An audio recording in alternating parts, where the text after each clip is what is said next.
Legend of Zelda Twilight Princess by Kejs. Thank you very much. Welcome to day 2 to SpeedCon.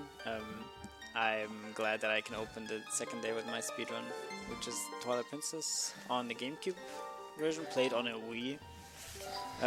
Yeah, next to me is Cactus Melone. Hi. He's going Hello. to co-commentate a little bit, and then yeah, let's get right into it. Where's the timer there? Where's the button? Yeah, 3, 2, 1, go. Good luck. Thanks.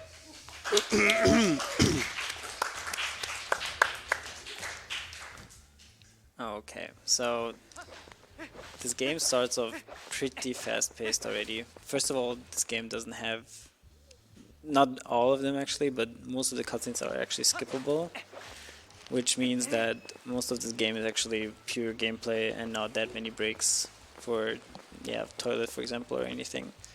The longest break is actually the very last cutscene of the game, so yeah, you have to hold in quite a bit if you don't have a strong bladder. So yeah, the first trick involves this rock and the gates where we have to clip through to get to the other side of the gate. Like this. It's a bit of RNG, so not much you can do about it, but it's at the beginning of the run, so we usually reset if it takes too long. And then this trick is called Back in Time, which works, as you can see right now. We're rolling on the title screen, and this trick actually exists in both Wind Waker, or in both Wind Waker, TP, and Skyward Sword. Yeah, thanks. And it works by resetting on the exact same frame as Link is voiding out. It's not as easy and as in TP.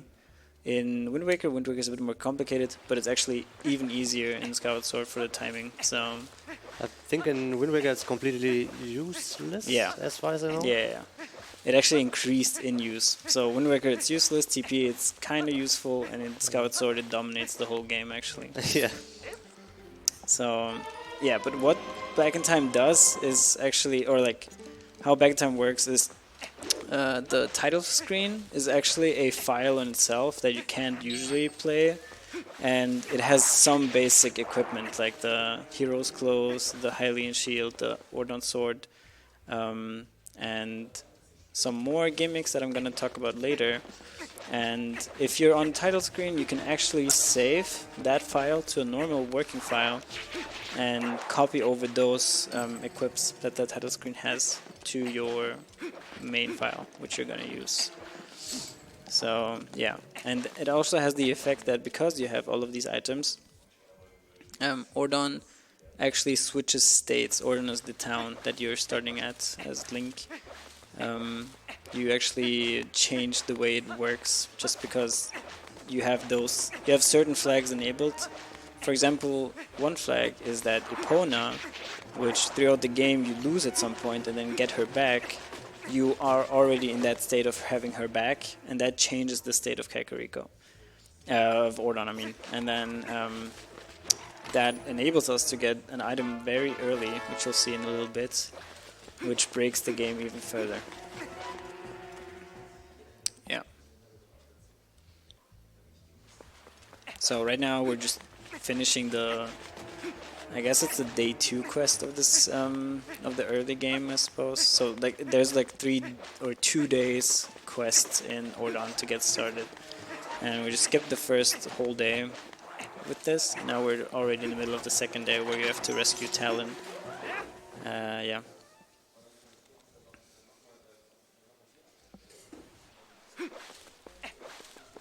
And as you can see, rolling is actually the fastest movement type besides Epona, of course, or the wolf at in certain areas. It actually depends. Every area is a bit different. If rolling is faster, or wolf is faster, or Epona is faster. Yeah, they're all a bit different.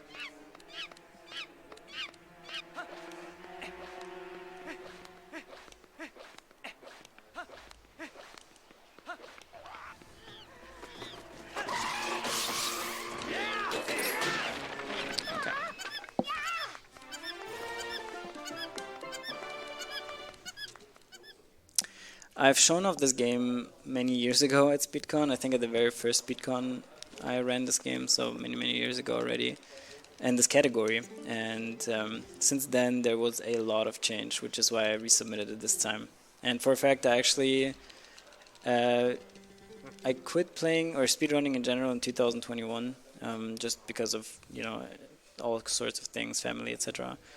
And then just recently again picked it back up and learned all of the new tricks and then practiced, and now I'm glad I can show all of the very cool new tricks, which are actually a lot of very flashy cool tricks to show. I remember last time you already said you're quitting the game.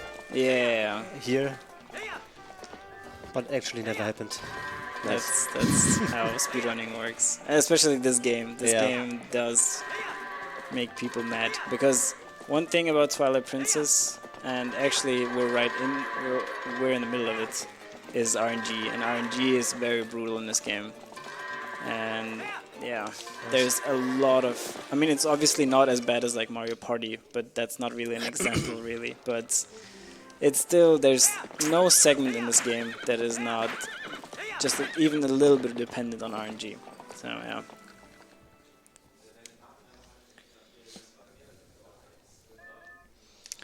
So coming up, and this is actually one of the differences compared to the casual playthrough, is usually Bo, the mayor of this town or this village, he would be standing outside and just say, hey, now you can go to Hyrule. But he's actually inside and has this is usually a cutscene, but since we're in the middle of a glitch state of Ordon, we have to force every cutscene or every text box out of him manually. So he's a little bit broken, but whatever. So if anyone played it casually, if you return to him after doing some stuff, he actually talks about, oh, you can't go up Death Mountain because you can't beat a Goron. Well, I have a trick for you if you want, I can show you. And then the very famous bow wrestling, oil slap, whatever you want to call it, meme happens. And this is actually just a different version of rock, scissors, papers at this point, so I need to sit down a bit differently and try to mesh. Yeah, so that was actually a bad pattern already. Okay, that was fine. So he has a chance of, in the first round, he has 2 different ways, or 3 different things he can do, which is, yeah. He has 3 different things. Okay, nice. No, that was better. Yeah, that was way better. So, how this works is if you push, or you can push by mashing A, and the faster you mash A, the faster you push, obviously, until you go to 15, which is the max amount of A presses you can do a second. And so how that works is, in the first phase, he has different types of attacks or moves he can do. So for one, he can just stand still and don't do anything. He can try to grab you, or he can try to slap you. That's his movement set, yeah. And on the second phase, actually, he adds another, or like he loses the not doing anything move, and adds a sidestep move. So he can actually wait, no, not a sidestep. He can also do sidestep on the first. I'm waffling, but at the end of the day, the second one is a bit more harder to get good luck on. Yeah. Usually you have to do so many stuff to get into Hyrule Castle. Yeah. And now he just did it in under 10 minutes. So it's really crazy. In casual playthrough, I think you need to get sword and shield, and get a fish, the rod, the fishing rod and stuff like that. Yeah, so and saving the cat, I think. Yeah. So usually it starts off, as you said, you start off, you wake up, you heard goats once already, so that's it's only 10 goats. Then you go back to bed, then you wake up again, and then you I have to count. And then you're pretty much on the mission to get slingshot. Slingshot as well. Yeah, and so to get slingshot, which you have to buy, you first need to get the shop owner's cat back. And for the cat to get back, you need to get a fishing rod. So you need to get a casket with or not a casket, like a child's carry whatever thingy. Bring it back to the mother, and then she's happy. She gives you the fishing rod, and then with the fishing rod you go fishing, and then the cat is happy and then runs back to the shop, and only then you can buy the slingshot, and only then you can continue saving Talon, which I already did much earlier. So, and then you have to do goats again, which I did. Yeah, and then you get to this part only. Yeah, but back in time, save the day. Yeah. Isn't the title menu screen save file after the second dungeon or something like this?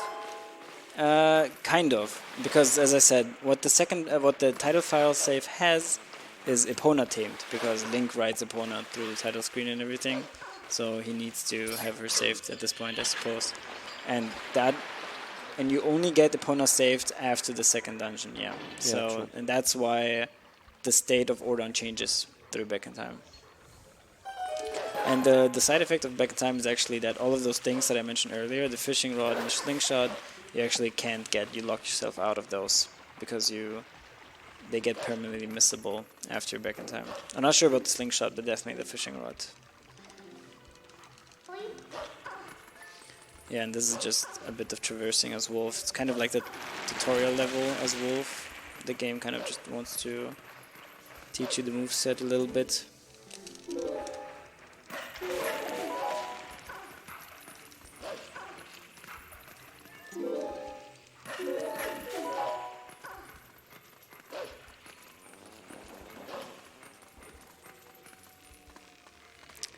So not that much happening here actually.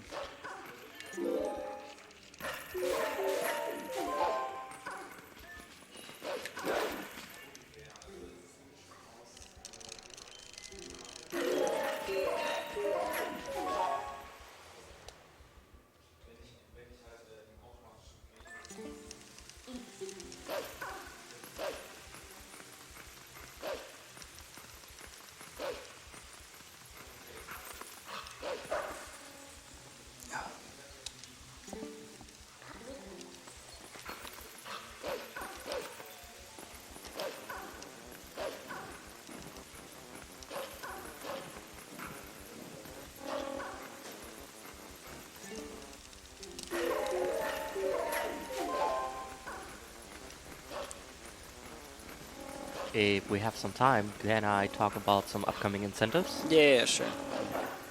Alright, cool. So, coming up later today, we have 2 file names still to determine. One for Celeste and one for Fire Emblem. Both are currently at $0, so we're still looking at some file names in here. And yeah, would be a shame if we had to do these runs without any creative file names. And I'm sure there are some people out there who can give us some very creative file names. Yeah, remember, everything you donate goes directly to Save the Children. And yeah.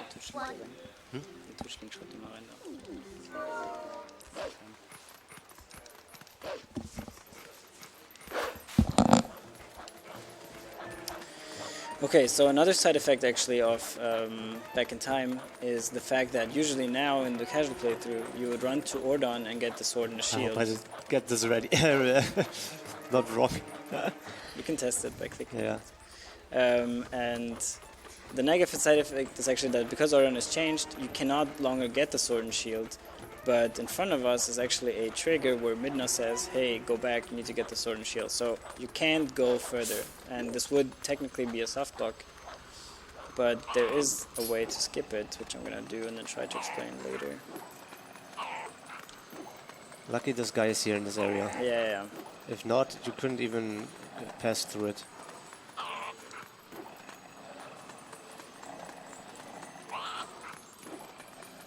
It's kind of trolly right now. Oh, damn. Okay, you missed it. But now you can see the trigger. Luckily, we need this guy again, but if you white out, you're gonna respawn, so Yeah. it's not kind of soft block. It's not about that he respawns, but his health resets. Yes, yes, Yeah, yes. and so Yes, like two health. he has 2 health. Yeah, and the thing is, if he dies, however, he will not respawn. So we need to make sure that, and you need him to be at full health for this trick. So yeah, but we can just try again. And I think the the first trigger, the midnight trigger, which you got right now, was a ground trigger. Yeah. And the other one is kind of also in the air. Yeah, exactly. It's both an air and a ground trigger, the second one, and the first one was only ground trigger. So how it works is we put him into this very specific position, and then you attack him, and then you attack him again, which causes a glitch called long jump attack, which I'm going to explain later a bit. And that helps you to jump over this trigger. So I hope I get it this time. Yeah, I think the cutscene trigger has priority over the other trigger. Yeah, yeah. And this guy today, holy. Okay, there you this go. worked now. Good, good.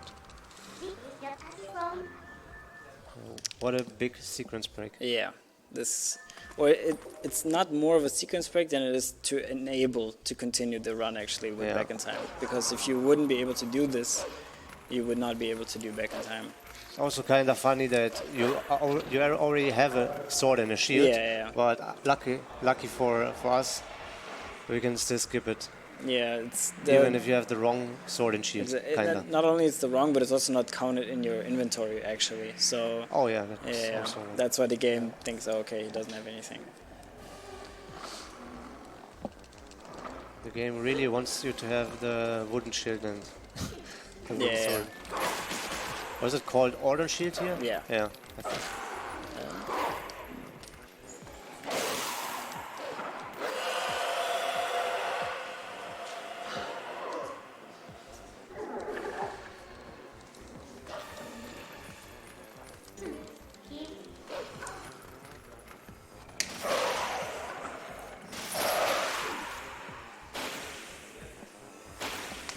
So and this is where you learn Midnight Charge. There's actually a way to skip Midnight Charge, but it's useless because you need it in the game. So.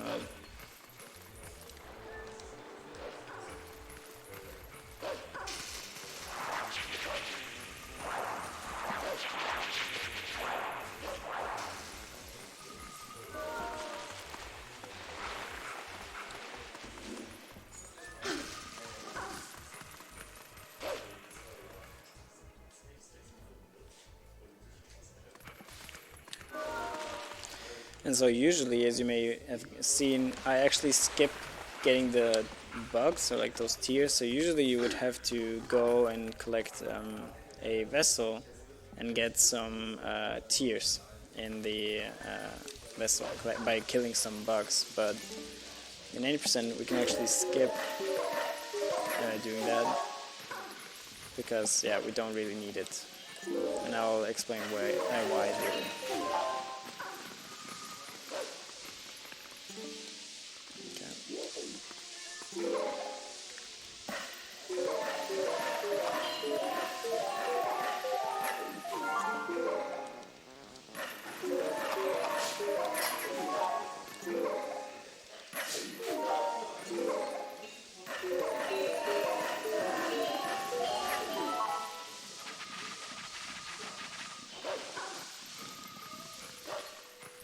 Now is actually one of the biggest sequence breaks in the whole game coming up.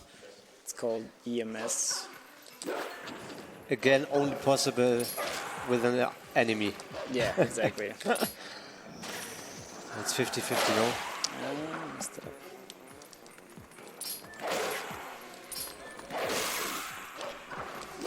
Was it the right swing animation? No, it was the right swing animation, but the camera was very weird, so...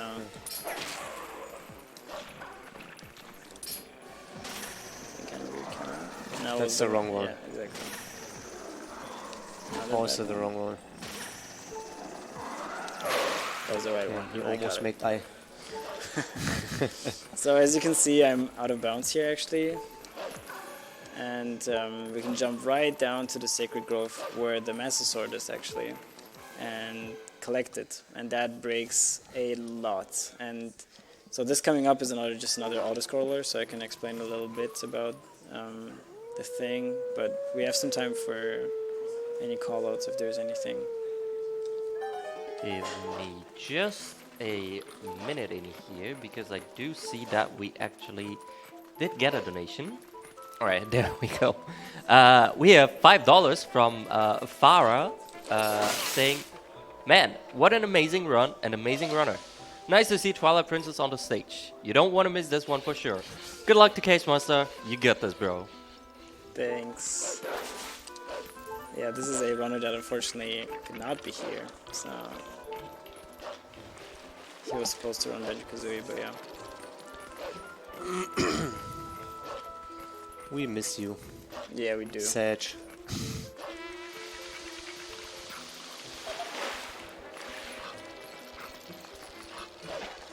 So, let me get, okay, so EMS, yeah. So as you saw, I used a attack by the enemy to so I charged an attack at the enemy, a midnight charge.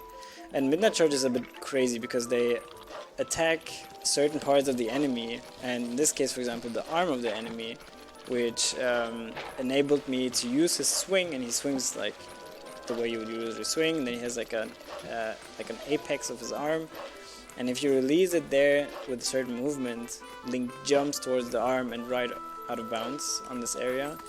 And yeah, Sacred Grove, and this is all connected. Usually you would have to fly with like a chicken all the way to some like swings and everything until you get here, and you can just bypass everything that way. And usually you would only get the Master Sword after beating the first 3 dungeons. And the game is designed this way so that, because after you get the Master Sword, you actually get not only the Master Sword, which is the strongest sword in this game, but you also get the ability to transform anywhere you want, as well as warp anywhere you want, which you're usually also not supposed to be able to. So, and this completely breaks the game, because being able to be wolf where you're not supposed to be wolf in the beginning, as well as being human where you're not supposed to be human at the beginning, is because they never intended for you to be, or that to be possible. You can bypass a lot of things, and you will see that a lot coming up.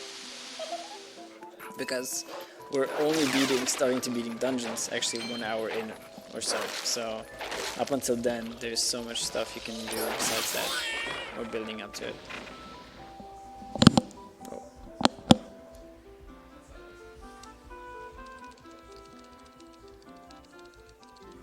Oh, and EMS stands for Early Master Sword, of course. So.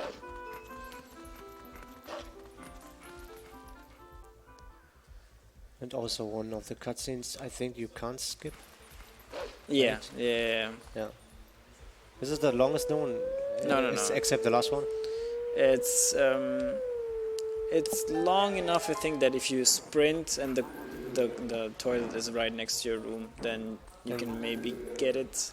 With or without hand wash skip? Of course, no, not with washing hands. Ah, okay. So no skip, That's skip. a pretty decent cutscene length. Yeah. So there's some of those where it's really just like, you can sprint and try, but if you're holding in, then if you're holding in a bit for a while, then you're definitely not going to be fast enough. So yeah, make sure to have an empty stomach and bladder before doing this run. When I started running this game, I didn't do much, I know, but I was thinking about, imagine this mini game would be RNG. Yeah. That would be so bad. I mean, we will probably learn the patterns too, right? So where's the toilet again? Oh, it's too far away. Damn. You have like, I think 50 seconds or something before the 50 cutscene now. Maybe. And that's more than enough.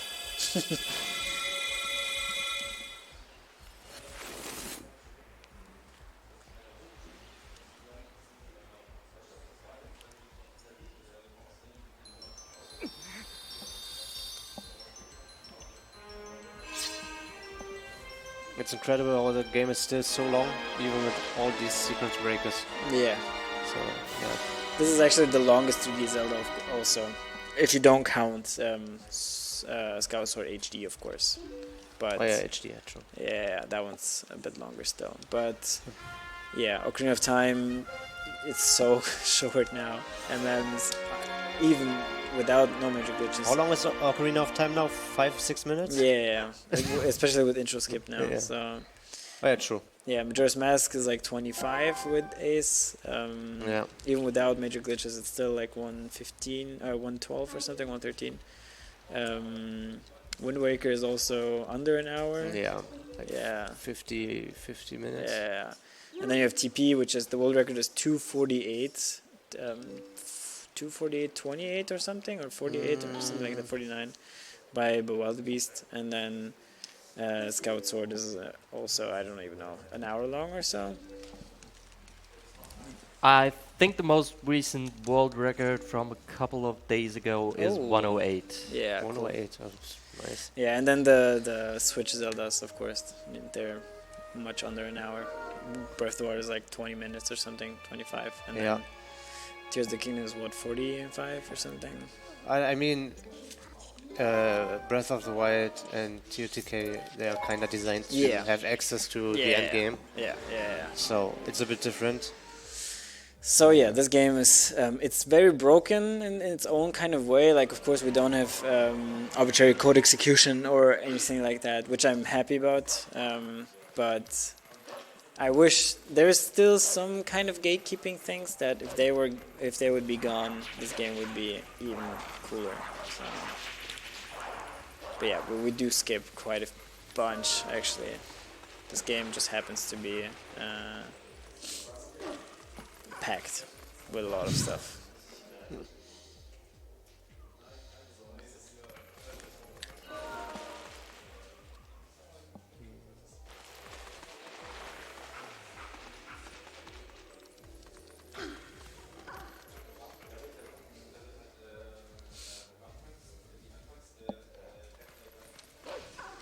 Yeah, so the first instance where we can actually use human in Twilight is already here.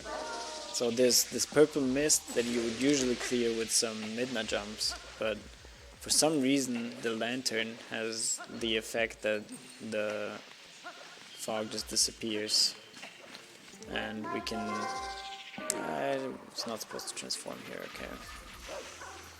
Whatever. And yeah, so we can use that to our advantage.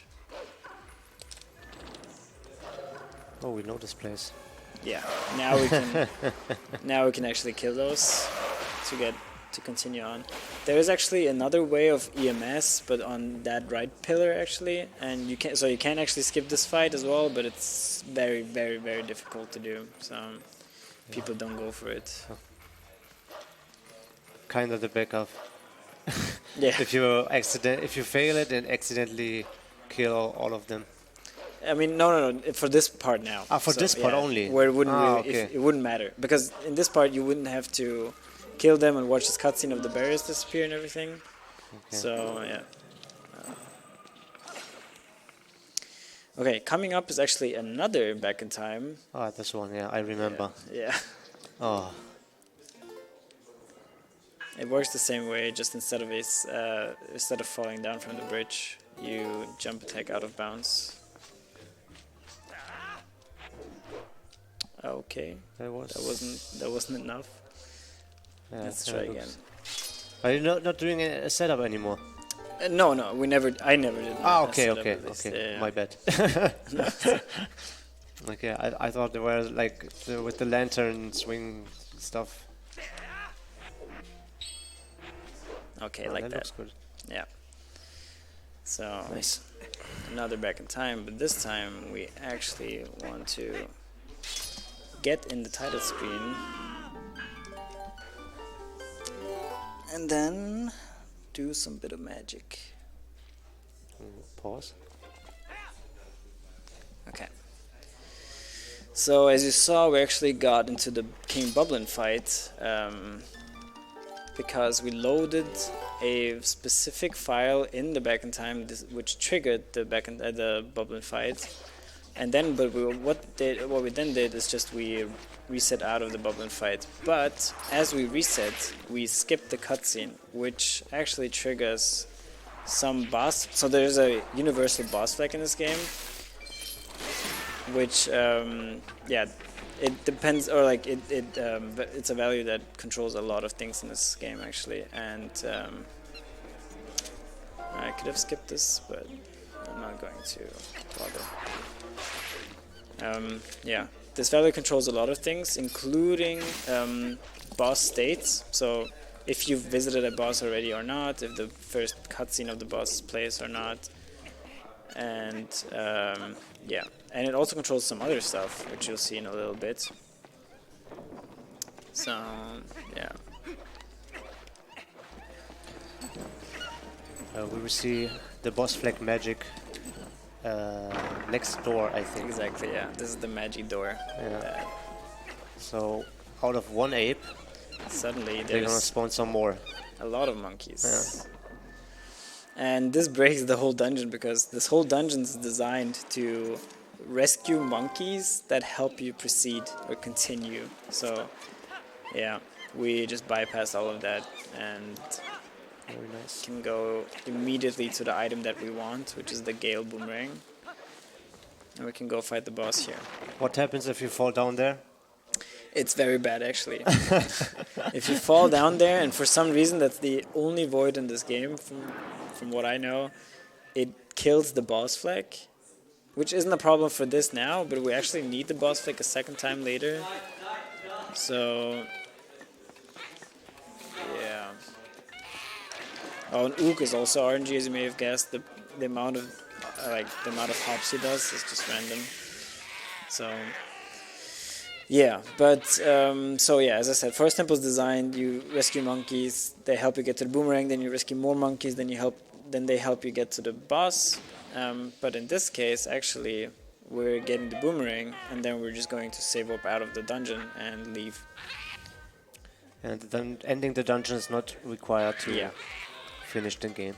So if you know how Ocarina of Time speedruns work, or worked at least in the past, is the game only checks for the last two medallions, so Spirit and Shadow, and looks if you have those, and if you have those, you can actually go to the end boss, because it just assumes that if you have those two, you will also have gotten all of the other three. So, yeah, and this game is similar.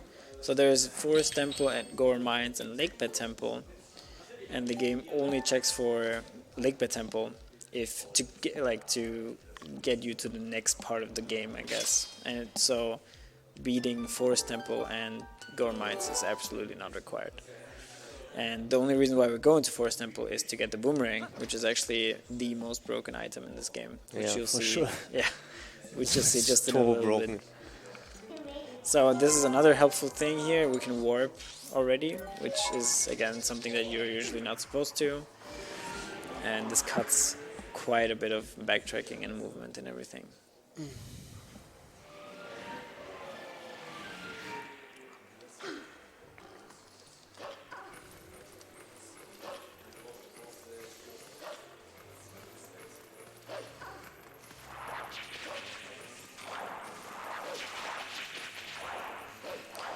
So now it comes back to what I said with the vessel.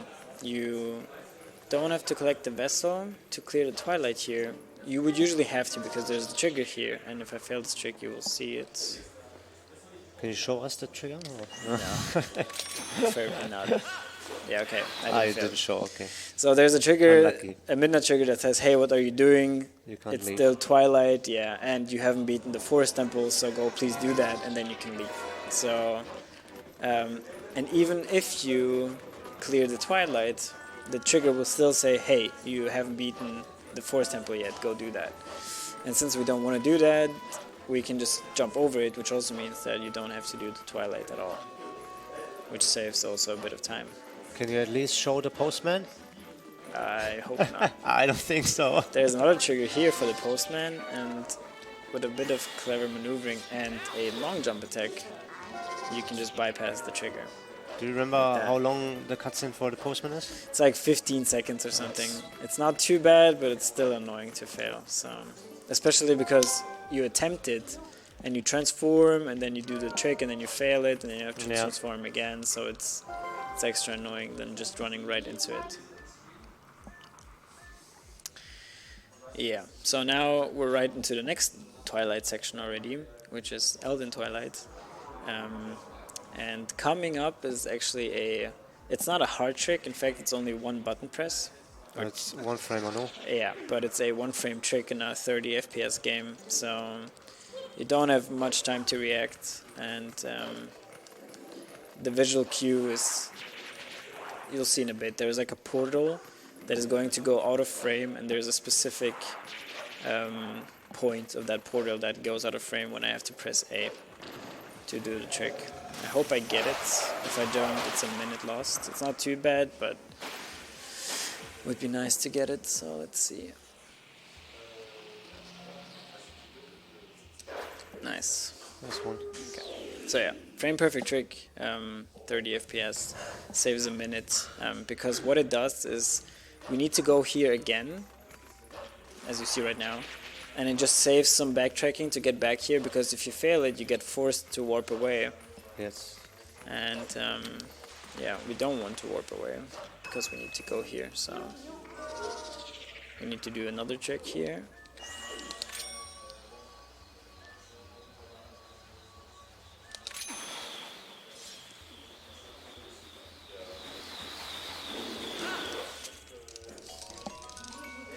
And actually the rupee is very, very important, at least the text box of it. Yeah, exactly. Which gives you a few frames to roll over the fence. Oh! Okay. I need to save warp. That was pretty unlucky. Unlucky, I had a bad... It was the easier part of the trick. Yeah. I had a bad angle, but it's okay, I can retry. The nerves. So yeah, I just need to jump. Actually, I actually need to not be stupid and actually just do normal setups there. But lucky you can still get the ruby again. Yeah, you need to save warp. That's why I did save warp. I could have just. Because you need the text box, and text box only comes back if you save warp. So let's do it again. For every different rupee color, TP has a text box, no? Yeah. Except for green. Strange. Green doesn't have one.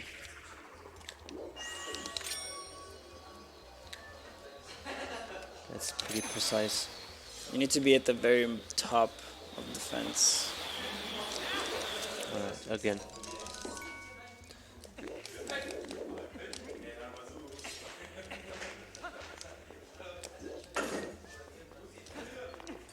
No, nice. Yeah, there you go. Not that hard. And now please, beyond the fence. But there you go. That was an annoying time loss, but it's okay. So now we're actually over here, because usually there is a bridge, but since it's not there yet. You can't get the bridge anymore. Yeah, that's exactly it. So you can only warp the bridge if you've beaten Forest Temple and the Twilight, and since we've not done any of those two, yeah, we're locked out of shipping the bridge. So we need a different way to get around, which we just did. Do we have time for donation? Yeah. All right, we have $5 from Mod366 saying, Twilight Princess, one of my favorite Zelda games. I absolutely love the atmosphere. I see you're running the game in German. Is there any difference with various languages, or does the language not matter at all? Sorry if you've already answered the question. I unfortunately missed the start of your run. Oh, good. No, I didn't actually answer, so great question. The game is in German because as of now it's still very, very slightly faster from what I know. I'm not absolutely up to date, but it's definitely not slow by any means. So there's a funny story to the language actually. So when I started running, or when I ran the game, people always ran on English just because that's how they did it. But when I started running back in the day, because my Wii was German and I didn't really care, my language was also set to German. A lot of people came up to me and were like, hey, you're playing in German? Oh, okay. And I asked people and they said, oh yeah, it's like a couple seconds slow or whatever. And then people started noticing that text boxes are actually very fast in some cases. For example, the rupee text is pretty fast. The The boomerang text is pretty fast. So there's a couple of texts that are much faster. Lantern text as well, and eventually someone actually looked at the frame data and noticed that German is faster by a couple seconds. I think back then it was like 6 seconds or Yeah, something. 6.5 was And back it was then. one key text box. Exactly. The more keys you got, the slower German got, because keys are faster in English, I think, or the other way around, something like that. I don't fully remember anymore. Been a couple years already, so now I have to do this trick again. Yeah, because you didn't still forgot to do Exactly. forest. Yeah, but now that was the last time, and now Midna will not annoy me anymore. And yeah, and then there's actually the Japanese version of this game as well. Like, and then like all the other languages are slower. So it's like German, English, and then like it goes down all the way to, I think, French was like pretty slow. But that's only for any percent. For 100%, English is faster because the bug text of these like golden bugs that you can collect, those are pretty slow in German. And since you get 30 of those, it's not worth it to do that. Yeah. And then Japanese is also actually language, and that one would be, I think, a bit faster. However, it lacks a pretty specific glitch that we'll see later, and that's why it has to do a different glitch, and then this one adds up a bit slower than what we do right now. Okay. Nice. So this is a gate clip we do now as Wolf, and yeah, that one's, you just clip through a gate, essentially, not much to say about it. And this is the first difference to the run that I did many years ago. We usually jump down here as human and then had to do a sinking trick, out of bounds trick to clip into lakebed temple. And that we don't do anymore because we have something else to do later on. So for now, we're just gonna skip that, actually. It was also called pillar clip, no? Yeah. Yeah, it was terrible. It was so very, precise as well. Yeah, not and friendly. your angles and visual cues, I don't know. But now you don't do it anymore. No. Oh, this sound from the sky. I'm actually gonna safety save here, which I usually never do, because if you fail this trick here, you can lose many minutes.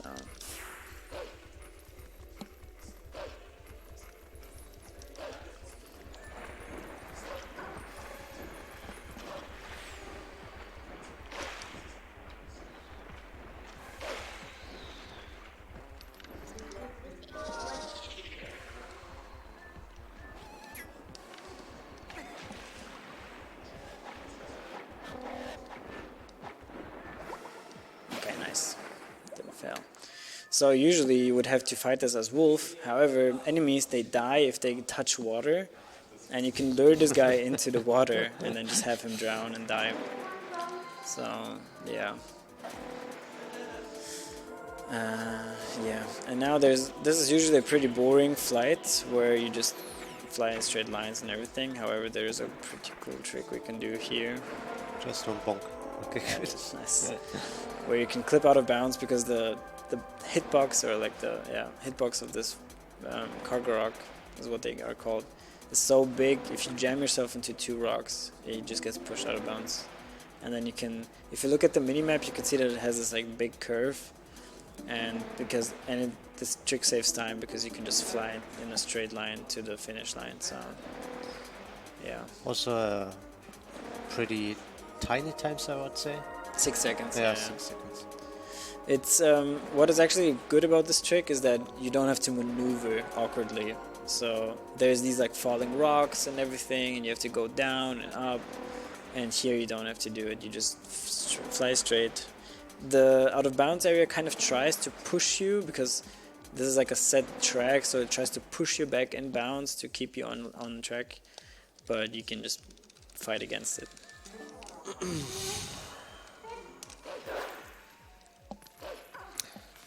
I think now a new one is coming up, the so-called map glitch. Not Or yet. is still not, Not yeah, yet, it's no. later, no? Yeah. Wait. Right now we're just going to get a map warp set, and then we can go back to Kakariko and true. do the Twilight there.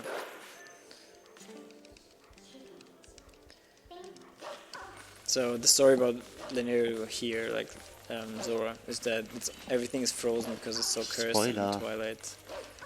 It's all good. And then, yeah, to unfreeze it, you have to do something story related, which you'll see in a bit.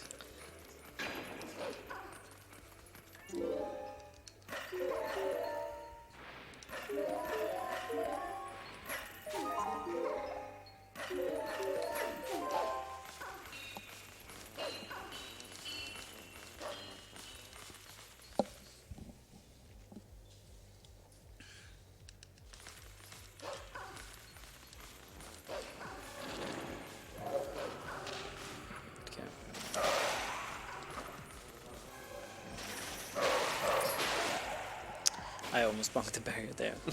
If you only kill 2, or like if you kill every but 1 Shadow Beast, it's just going to scream and then revive every one of his friends. So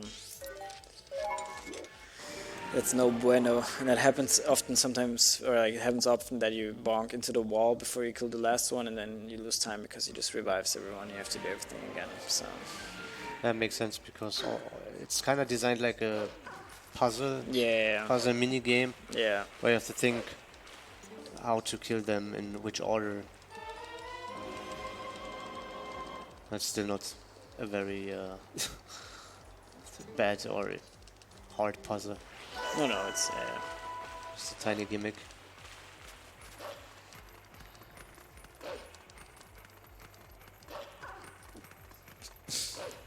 Thanks, Nico. So now it's actually, this is one of my favorite segments because it's very fast paced. You do a lot of stuff, a lot of very cool stuff. It's also the fastest out of basic collecting. Yeah. So that's your favorite. What's the worst? Linear, of course. What is the question? Yeah, Linear is pretty bad. Yeah. Oh damn. It's okay, they were pretty close to each other.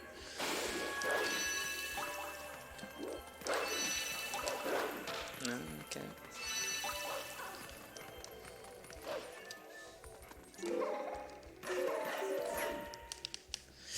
So yeah, there's always like kind of cool tricks the way you collect those tiers, and there's actually one pretty cool trick coming up in a bit, which is like the only actual like glitch in this, I suppose. Yeah, he's the funniest. True. And he threw us. And he threw us. True.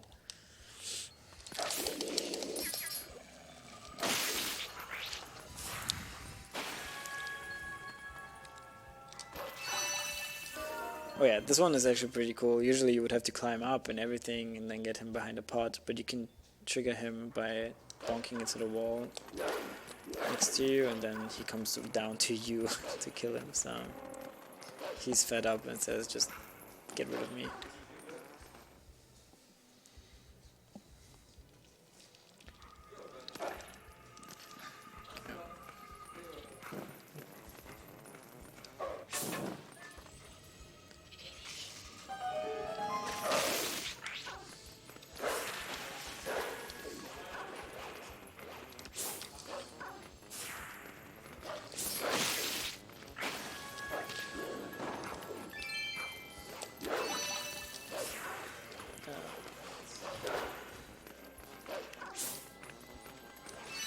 We're also, if you saw, we're also getting rupees on the side, because like at the 2-hour mark roughly, we need 300 rupees to repair a cannon to go to a dungeon later.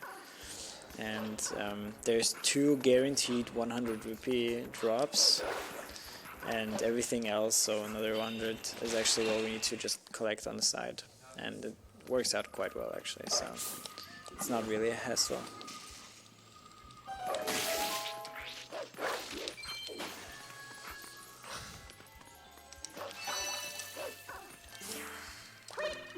Yeah, no cannabis. But the cannon is also pretty much skipped. Yeah. In this 80% road, which is crazy. that coming up later is actually the biggest sequence break. Yes. In terms of time, at least. Time saved. Okay, so coming up is another trick. I'm gonna do it first and then explain it.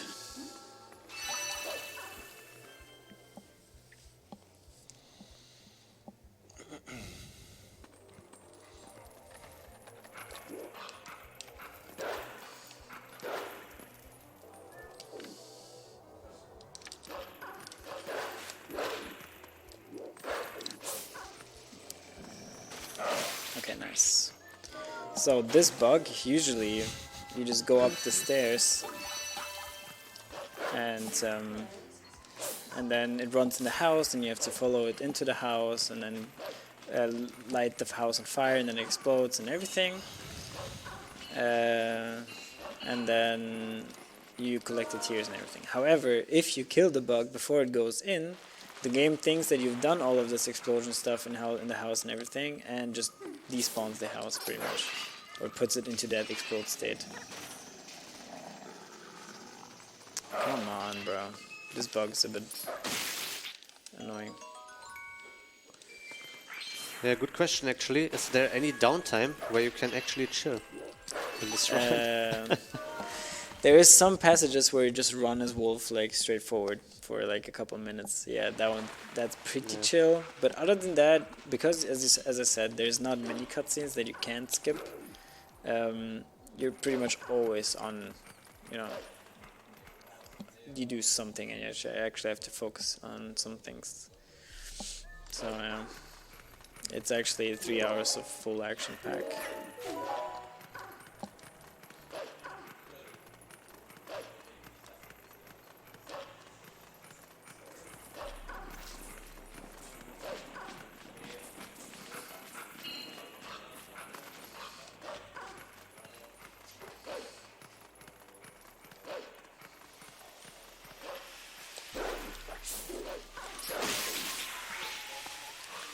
Yeah, also you notice that we're not howling at any of these howling stones, the one I just ran past, because those give you the like special moves. I forgot what they're called, and yeah, you don't really need the special moves just to beat the game. So there's one that you actually are required to get, but that one is not triggered by, or that one is actually triggered by a stone, but we're gonna get it at a later stage. Because depending on where you howl, the wolf spawns, and we want him to spawn, I guess, like on track anyway, on the route.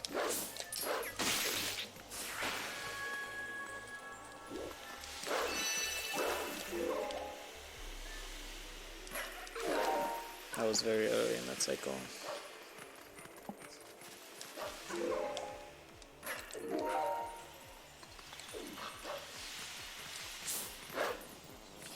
And that's the last one. That was a pretty good Twilight actually, except for the graveyard bugs at the very beginning. Nice. Oh my. Okay. Was not spawned. Yeah, it was. They take a little bit of time to materialize, and so you have to kind of wait a bit. And I jumped a bit too early, yeah. Yeah. So that's Elden done now, and actually, the way this route works out, you go from one Twilight straight to the next already. So, because the reason why, or rather, this game is just gears in, like chained into one another. There's so many events that happen only if you do something else and blah blah. So it's not kind of like Breath of the Wild where you can run to this place, you can run to this place, you can do this first, you can do this first. So yeah, there's quite a bit action going on, and what is happening? getting destroyed. And so yeah, pretty much there's some things like, hey, why can't you just go there and do this? Well, you can't, because it's not, you can't do it. It doesn't happen if you didn't do this first, and etc. So for example, this big stone. Exactly, this rock only spawns if you've beaten the Elden Twilight, and you need this rock to get unfreeze Zora's Hall, like here. So Yeah, and you need to do this so you can go into lake bed and so on. So there's quite a few things that are required that you just cannot skip.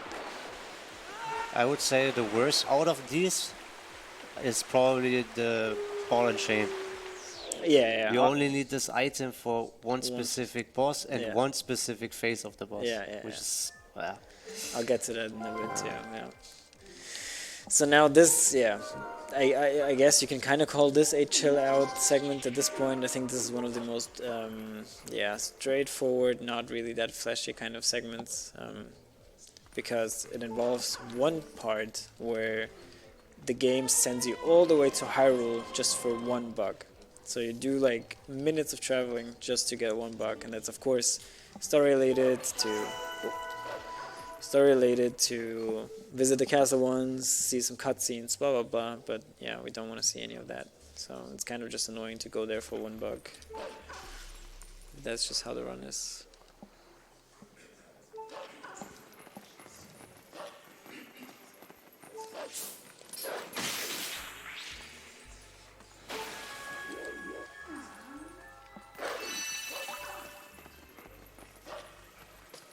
Another fight here.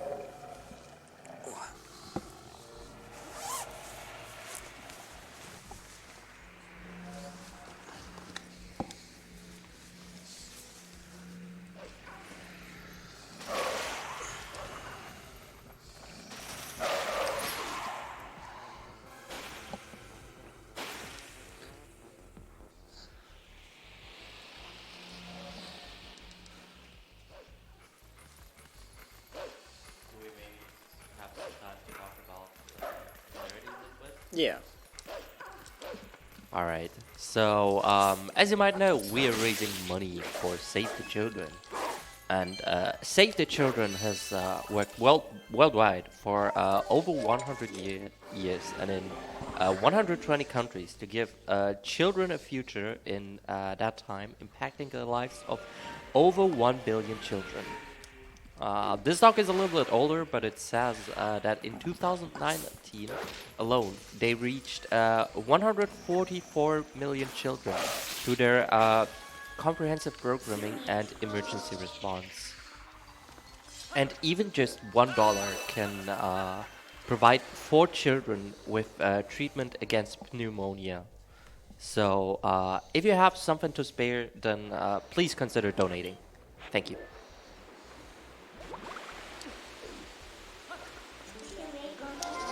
So yeah, that was actually a pretty specific side hop. It's like 3 frames or something.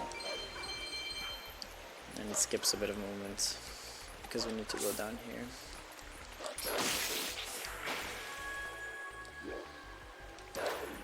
Nice. And then coming up are like, they're considered one of the most troll bugs in the game. I don't think they're that bad, but they can be annoying, yeah. But I got them pretty good here.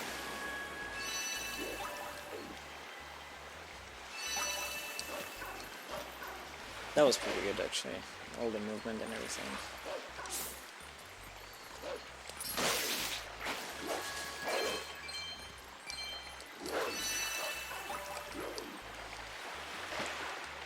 So 51 rupees is actually more than enough already at this point, but if I can get an extra 9, which is not happening actually, then I could have skipped 1 red rupee in Outer's Grounds. Or maybe I can still scratch together, we'll see.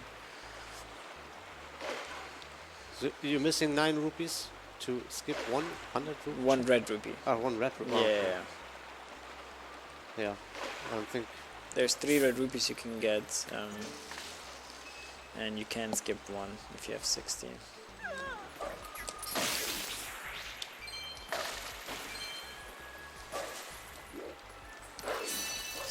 So in Outer's Grounds later, there's gonna be a lot of like small stall children skeleton enemies, and they often drop 1 rupee.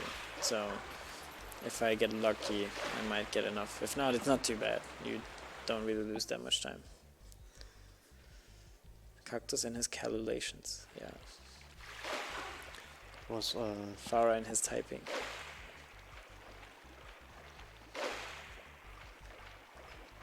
the math was one of my worst school topics. And I'm still bad at it.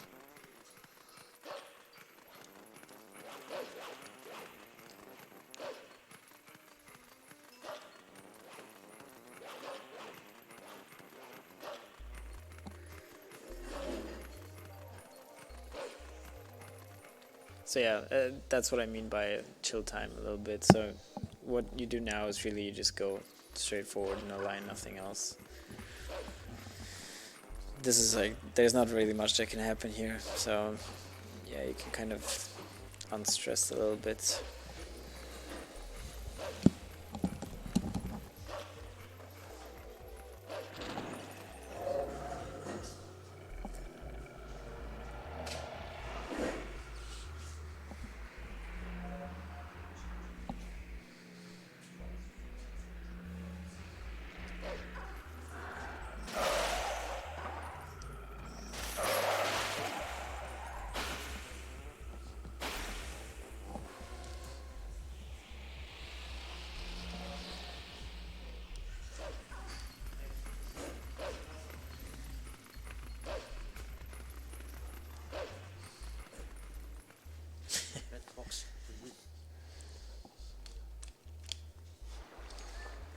Allerdings.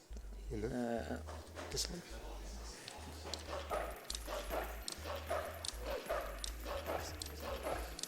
Hallo, hallo, hallo. I think it's a bit better now. Okay.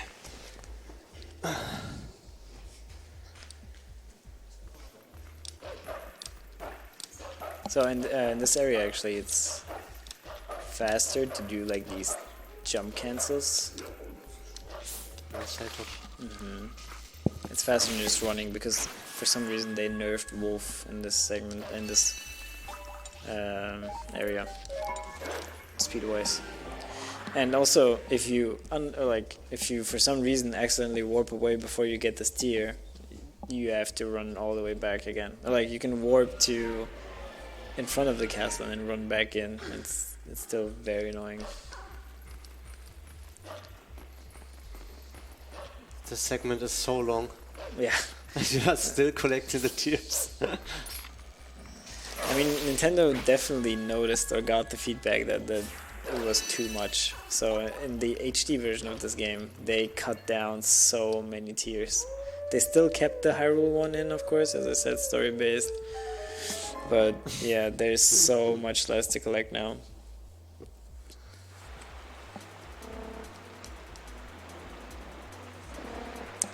And now we're not going to clip out of bounds this time because we need to get 4 bugs on our way. And we're actually going to skip the first one over here because it just works out better with the dashes. You don't have to space them that much. Like that.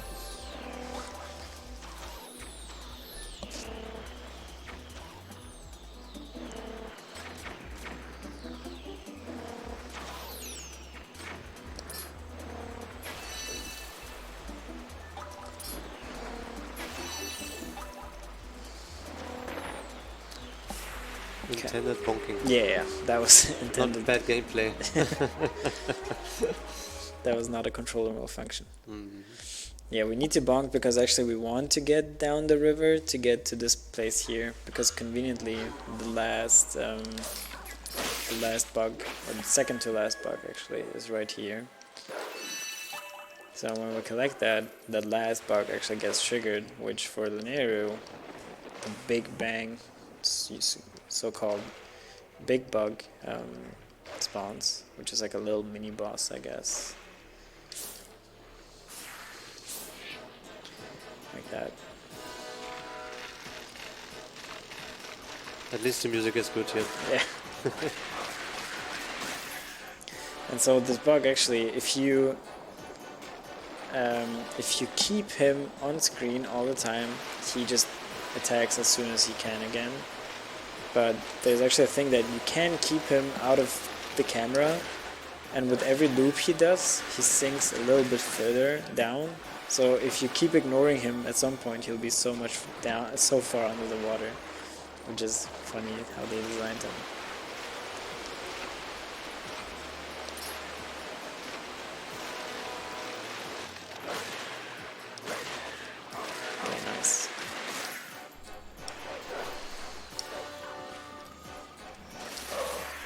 And then you can quick finish him off, actually. Usually you would have to target all of his tentacles, and then Wolflink would go like and then kill everything.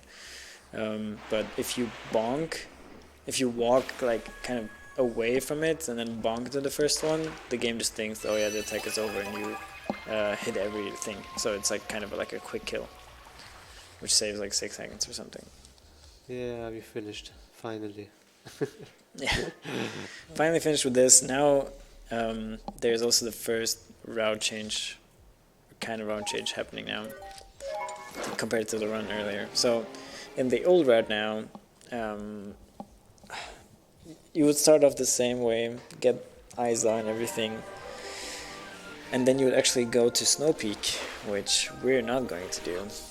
And yeah, that's what I said earlier with the map glitch is actually coming now. a bit later. Still, again? Yeah, still a bit Why? later. It would be coming soon, but it's the route new route changed. thing. Yeah. Okay. So we purposely damage down to 1 heart here. That's also not bad gameplay. We want to be low HP because there's gonna be a trick coming up that involves dying, and you'll see in a bit. Oh yeah, now I remember. Okay. So yeah.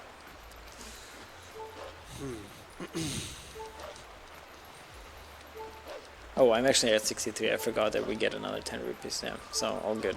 I don't need to get the extra red rupee.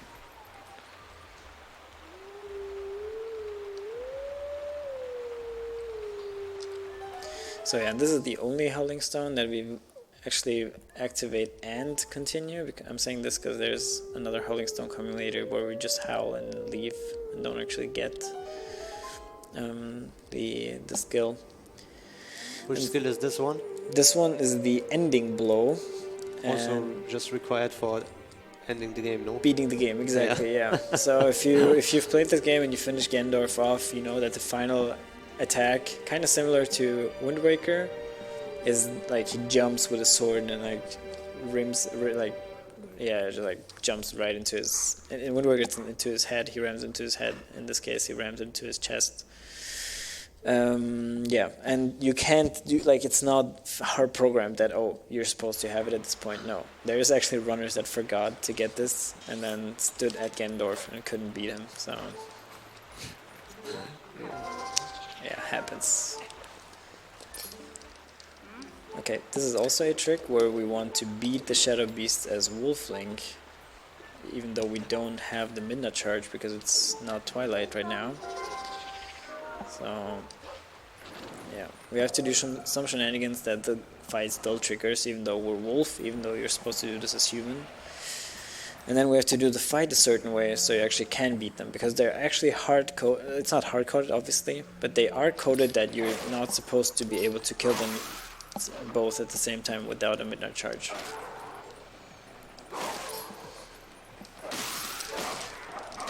Nice, okay. So there's like a very tiny frame window where you can bite the one to death and then jump attack the other one quickly and also kill him. And this enables you to be wolf as Isa thanks you and puts you back in. Or yeah, gets you back in the shed. And then she asks you to help her and then you say yes, and then she gives you a bomb back. And then we're gonna warp back here, and if you do it again as while having her bomb back, she gives you a dupe bomb back, or which actual bomb back, and that skips having to do gore mines and everything to get the actual bombs and everything. So because in this game, I mean, technically you don't need bombs, but if you don't have Zora armor, you will need bombs.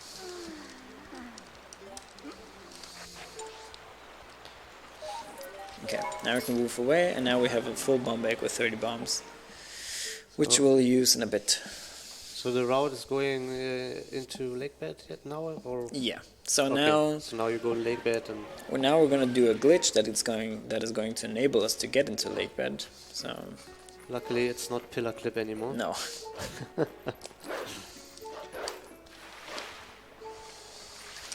Oh, okay, I messed up. Not too bad. It's only this text skip that I could have skipped.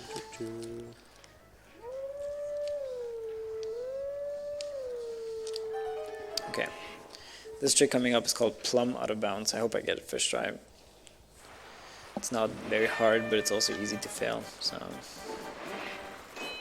Also banger soundtrack. Yeah. Okay, Easy. not too bad.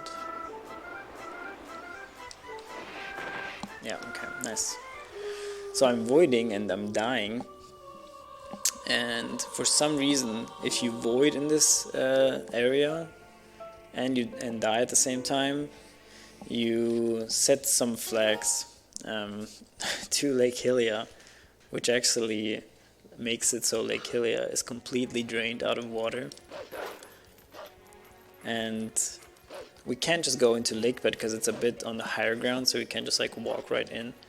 So I have to do some funky stuff.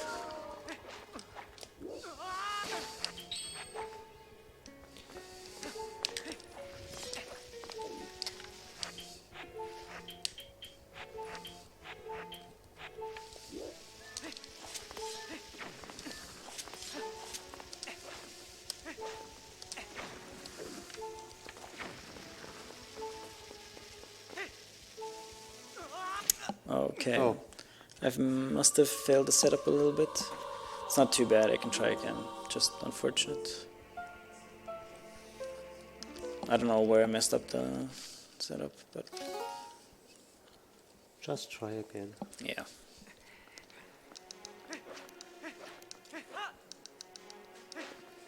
Why is he doing the diving animation there? There's no water. Yeah, he thinks there's water.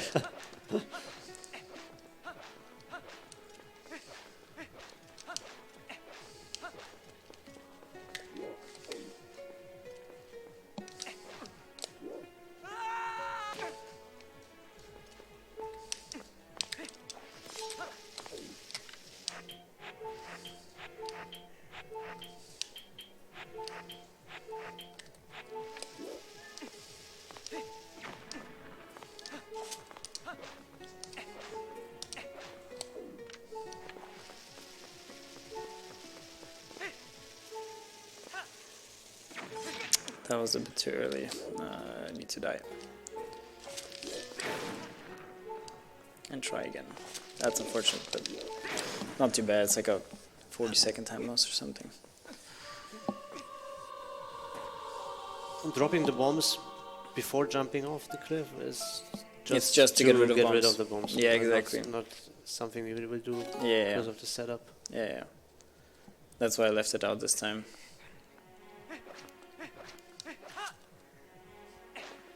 There's still no water link. All good.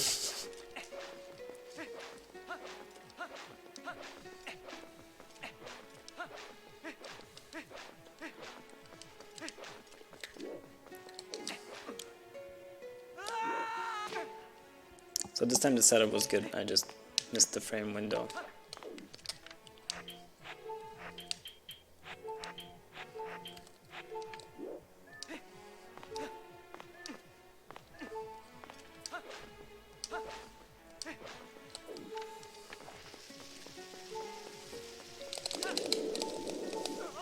And now the setup was bad again. Okay.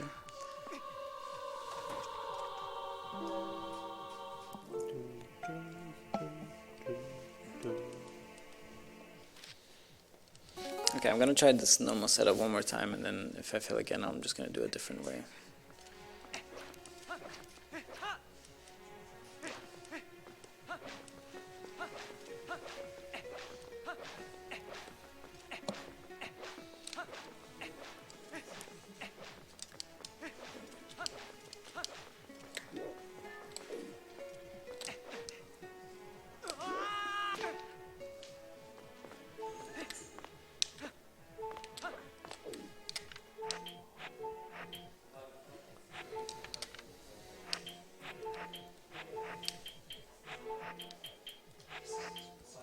I messed up the angle. Okay, I'm just gonna do it the normal, different way.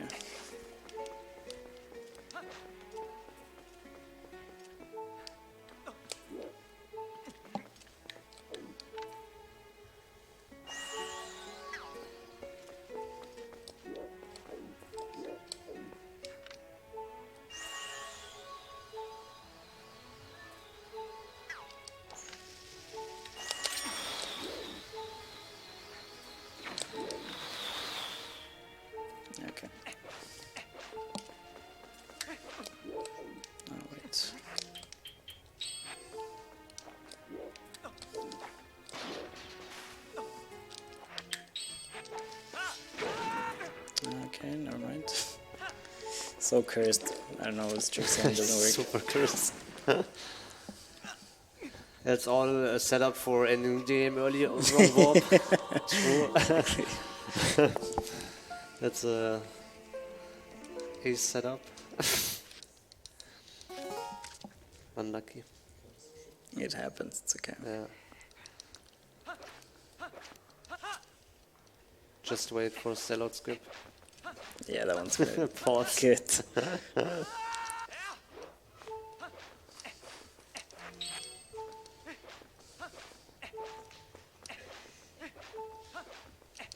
They're still using metronome for... No. So, okay. Legend. There you go. Okay. Easy first try. Okay, I'm glad it's over. Yeah.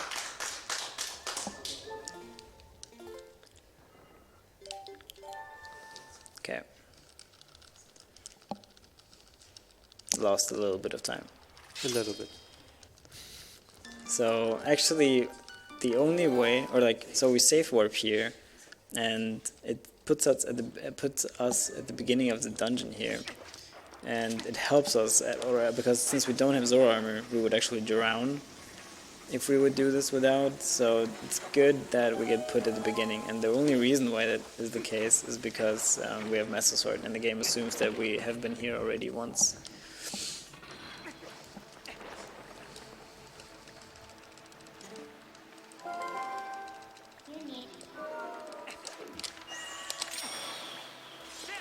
So this time has some really cool movement segments. Yeah. It's actually my favorite, to be honest.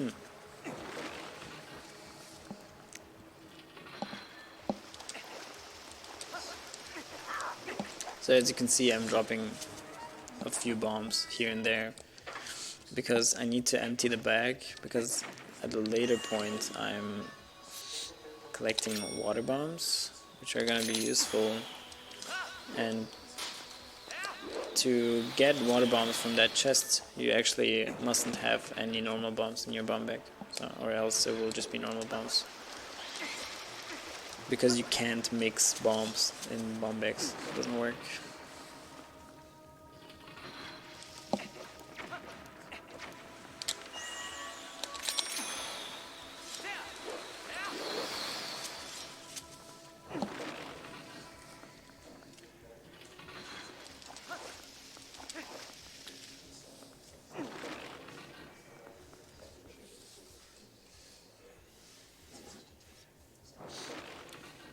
Yeah, it's kind of cursed in casual playthrough. Yeah. It's very hard. Oh, and this boss also, you're usually not supposed to trigger him from the back, but yeah, we just do that.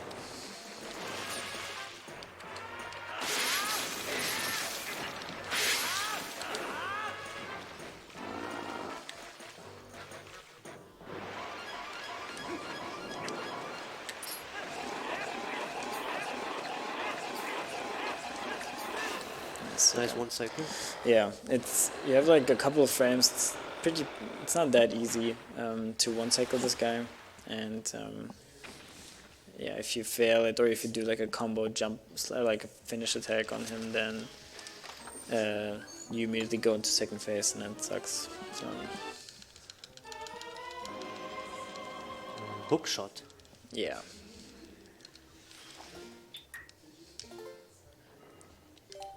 So another safe warp.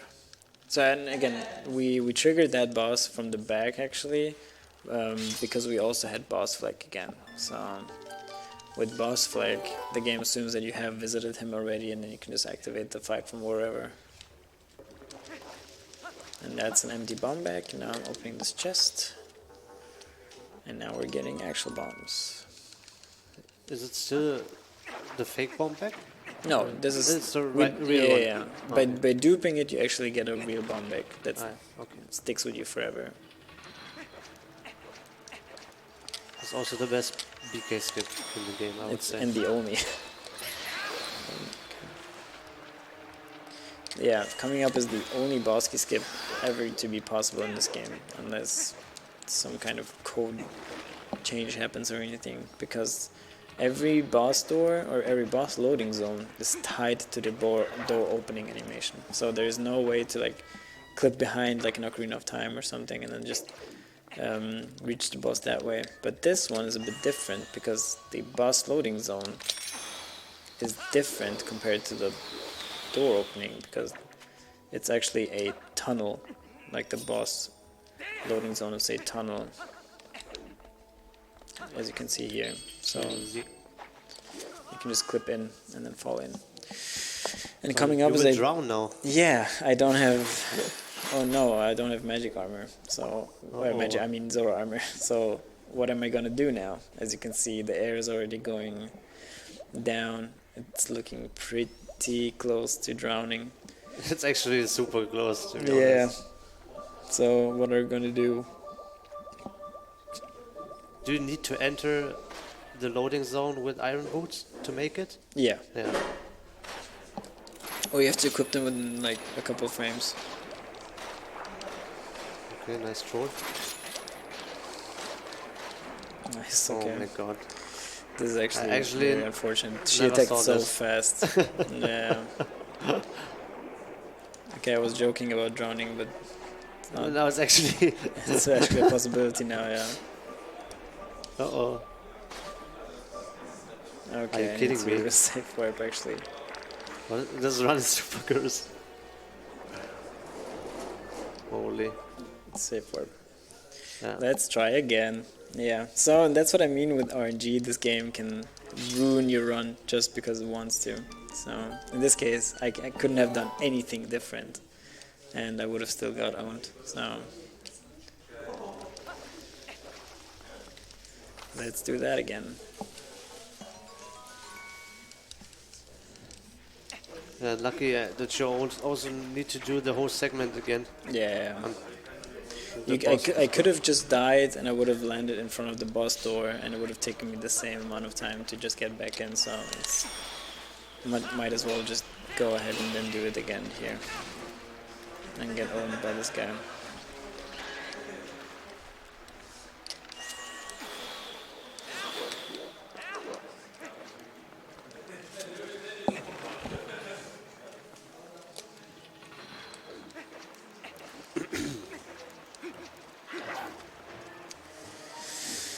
Let's try again. Let's try again. But this time, one cycle then. Yeah. Easy peasy. If I get the chance, I will try.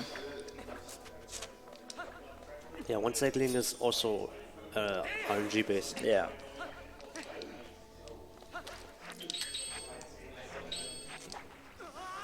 Yeah. Let's try again. Good luck. Thanks. Hopefully the eye is not making a sidestep. An eye again. Hopefully the eye doesn't make an eye. Yes. Don't make eye.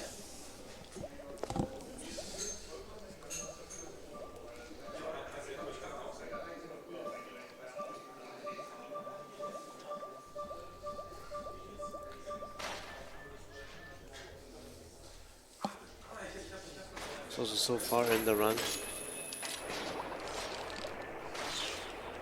No.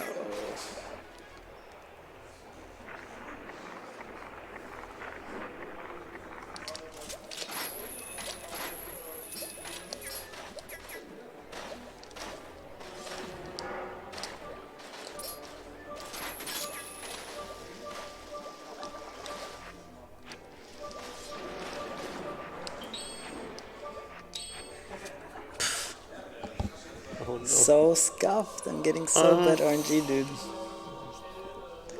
You would drown just like this. That's what's gonna happen. What would happen if you don't reach the bottom before your breath runs out? You just die and you have to retry. Yeah. But you will get to the ground if you put on iron boots before going into the loading zone. Just barely though.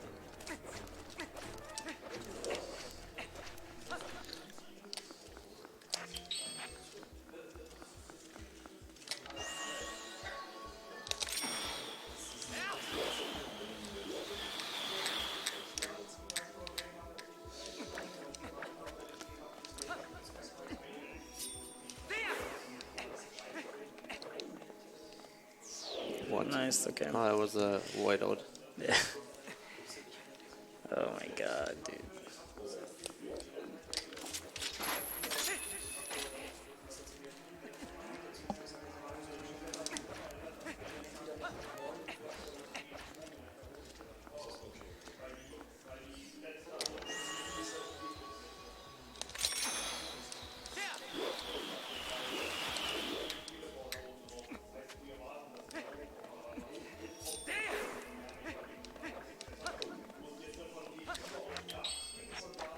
Okay.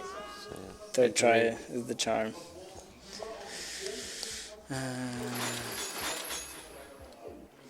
Yeah, but in this case, as I said, it's just RNG really, so not much you can do about it. So you actually wanna jump slash and then spin attack. Yeah, or This you guy, can no? just spin attack, but Okay. sometimes the spin attack doesn't get registered and you just get a slash, and then it's not enough damage to immediately get him into the second phase. But if we get to the actual fight, you will see it's pretty nice. Pretty cool. Maybe the There you viewers go. out there can give you better RNG by donating. True. Yeah, so at least we got to the second Rigged phase. RNG. There you go. Okay.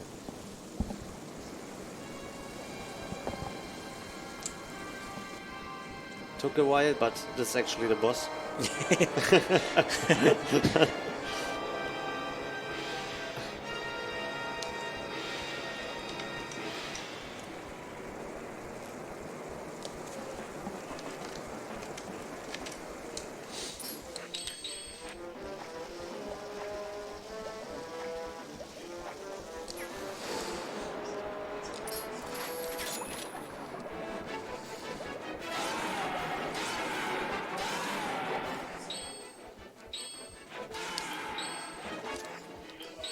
I'm not trying.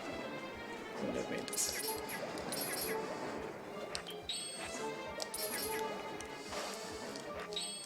So yeah, but if you noticed,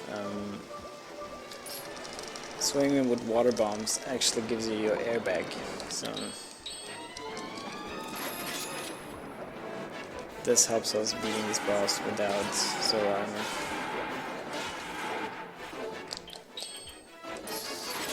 Nice, okay. So to do the regrab, you want his head to be Looking to down. looking down, right? Yeah. There's also RNG based strat where you can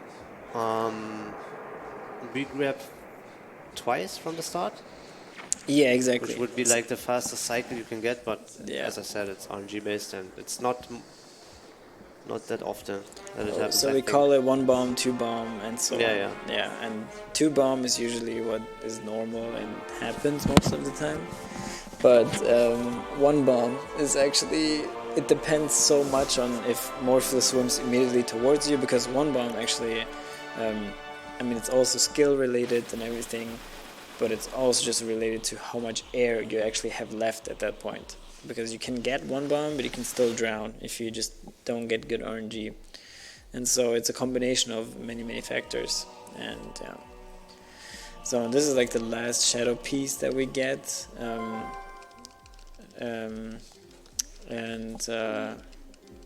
That one now actually like unlocks part 2 of the game, which involves collecting all of the mirror parts, like the mirror shards, whatever.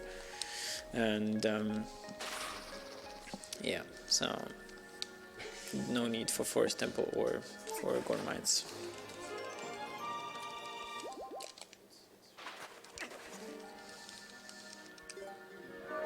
Do you have to collect the container? No, but for Stellar Skip later, it's Okay. very useful to have. You will have to get the time back in that I'm losing here over my estimate with your Gorman run. I mean, you're still fine if you get Stellar Skip first try. No? It's still gonna be overestimate, I'm sure. Yeah? Yeah. Okay. Dying to Morpheus is a big time loss, and all of the enter like that thingy too. No sub 3 hour gang. It happens sometimes. It's okay. The main goal is the run is very difficult at this point, so it's actually nice to just be able to show off the tricks now. So, what happened to Midna? Yeah, so I skipped a cutscene in which Midna gets poisoned by light. So every time you like finish the dungeon, you get teleported to like the spring gods, and then they say, "Hey, you've perished all evil from this region, and now we're all happy and it's all good."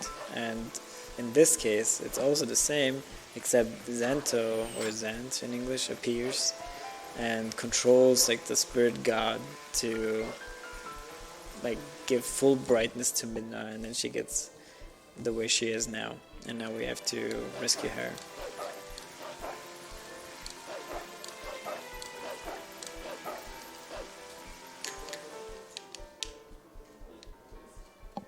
Also very nice soundtrack. Yeah, one of the most famous ones. What was the song called again?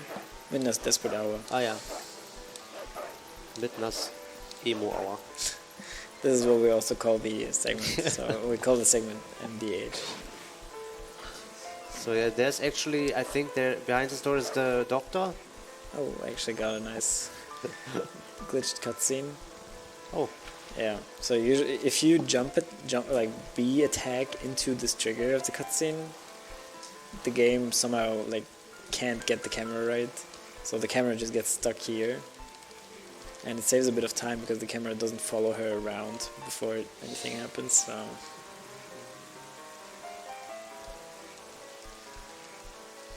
It says like 3 seconds.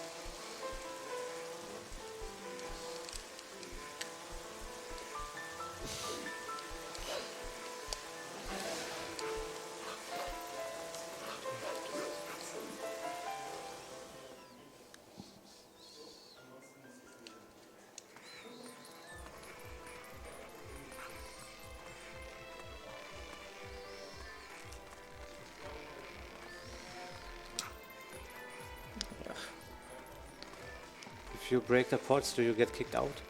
Not if you break one pot, no, he'll say, "Oh, what was that noise?" But if you break it again, then yeah, he'll look up to you and be, "Oh, what are you doing there?" Hashtag awareness.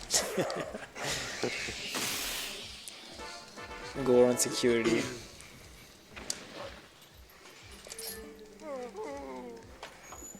This is actually a hidden treasure where you can go into Hyrule Castle again. Sewers. The sewers of Hyrule Castle. Yeah. So it's TTC from Banjo. This is actually the Banjo-Kazooie run. So yeah, Midna's Desperate Hour is also kind of a auto-scroller. There is some like minor glitch thingies that you kind of pay attention to, but it's not one of the most challenging segments out there. So.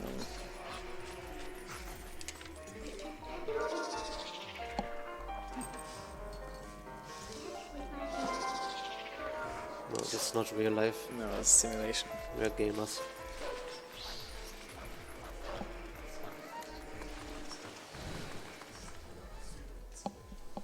Midna is probably also a gamer. Poisoned by the sun. She gave too much, and then the sun got her. Yeah. Well, I feel I can relate. The real world is painful. This one. Yeah, usually you can dodge that first archer and then kick him into the water and then he dies, but I got stuck on the stairs and then he hit me. And once he hits you, he has confidence and doesn't run away anymore.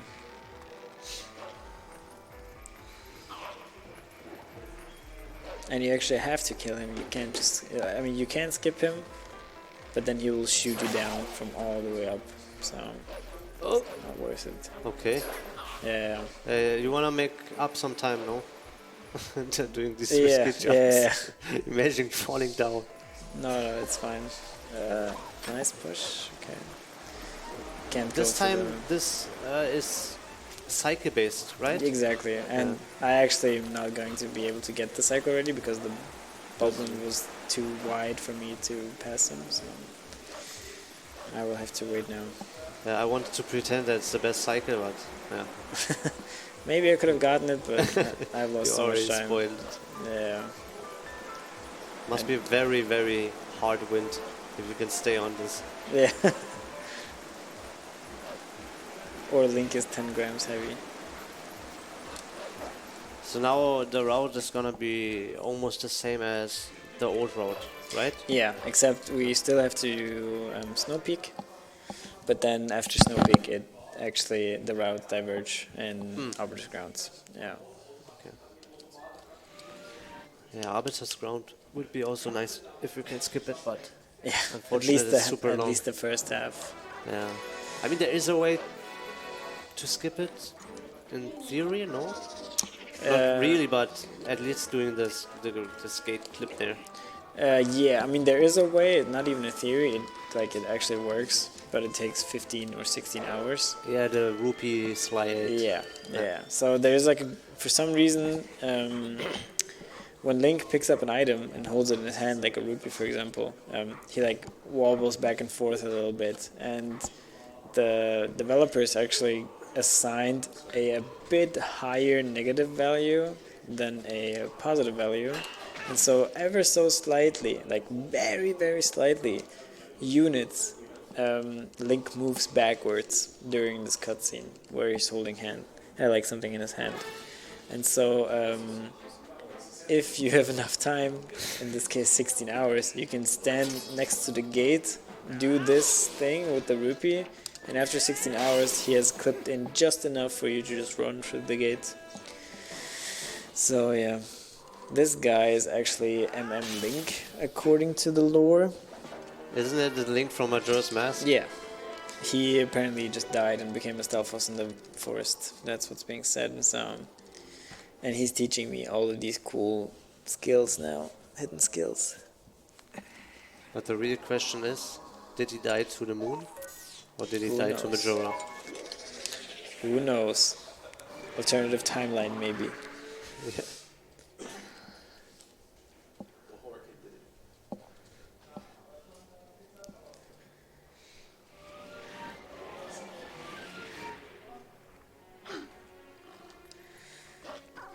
So now we want to go to Arbiter's Ground. Never mind, we don't want to go to Arbiter's Grounds. Good job. Bro, it's okay, I didn't lose that much time. Yeah. Good that I talked, bro. So yeah, we actually want to go to Snow Peak now. Now the map glitch is coming up. Yeah. Now Finally. And that's the glitch that's actually lacking in the Japanese version. So. Okay. So, if you do map glitch, you can't enter. You can enter loading zones, but you're gonna soft lock, right? Yeah. Yeah. Yeah. I mean, in that specific loading zone, you're going to soft lock, and I'm gonna talk about it in a bit. But first, let me do map glitch.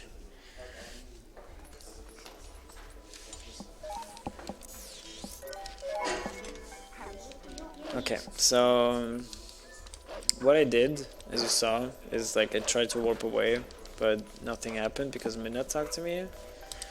And that's, you do this by holding Z and pressing the map at the same time. And then when you try to warp, the game remembers that you also press Z to talk to Midna. And so your warping away gets interrupted. And when you warp, what happens is that the game disables all loading zones. But since you don't actually warp away, you disable all the loading zones and can still run around. And this is very helpful here because in casual play you would void out in this fog because you don't have a scent to follow. There's a certain route you have to take. But yeah, since we don't want to do all of this, which is a pretty big side quest, you need to rescue the son of the Zora queen. You get a earring from him, and then you fish for a certain fish, and then you get a scent, and only then you can follow through. So, and you can skip all of that by just deactivating the loading zone. However, to advance, there's over there's a loading zone, and if I were to just go there, it's a digging loading zone. So Wolfling digs himself in and then pops out at the other side. And if I would do that without howling here, Link would just get stuck halfway because there's no loading zone to hit while he's digging. So that would soft block. And but this is like a different loading zone, the Howling Stone. Since we get warped away, we can now dig, and now the glitch is deactivated, and we can actually get through. If you do map glitch in another area, and then you open a door, for example, which is also the loading zone, you just go through the door, and then you stand there behind the door, and nothing happens. Like, you can still move and everything. So yeah.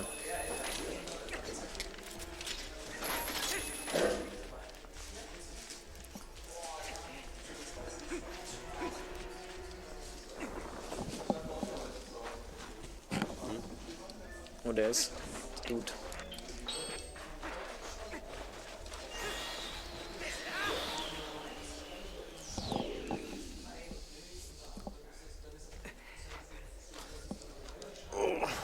Okay. Snowboarding coming up. Yeah.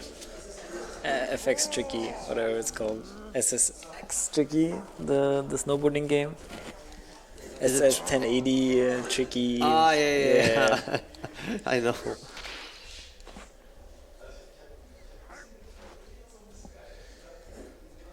What is his name again? I don't know. Yeto, I think. Yeto? Yeto. Yeah. Yeto. Yeto and Yeta.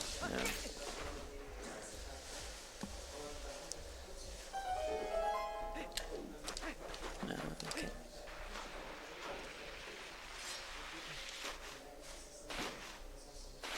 I loved it as a kid. It was so cool. If you notice, maybe, actually it looks very weird and very foggy because I skipped fighting those shadow messengers with that like long jump attack on the side there. The fog never clears for the snowboarding, so it's actually, you can barely see in front of you. You can only see like outlines of mountains in the front, and only if you're getting really close you can actually see something. So yeah, you don't really need to know it by heart, like blindfold almost, but you definitely need to have a certain feel for where to line up and what to look for to actually properly land. Oh, okay. So in this case, It was just an example. Yeah, exactly. Just to show you what it looks like if. So there was just very slightly too far left. So. Yeah. Oh man. It's not too bad. It was super close though. Yeah.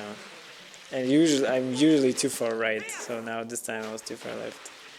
Is there not another, like a second way you could take? Yeah, it's like 10 seconds slower maybe. 10 seconds? Sure. Yeah. But it's easy, a little bit easier.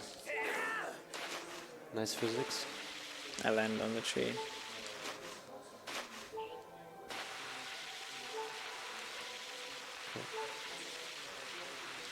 There you go. Easy.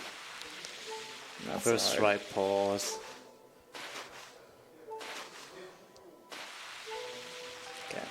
And the rest is pretty straightforward, he said before voting out again. I'm just kidding. Okay.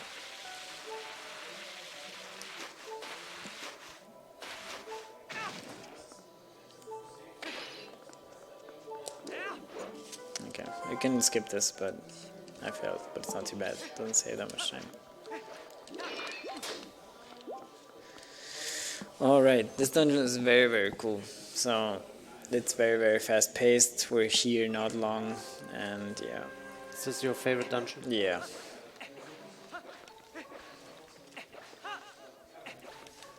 So, too bad we're only here for like 3 minutes or something.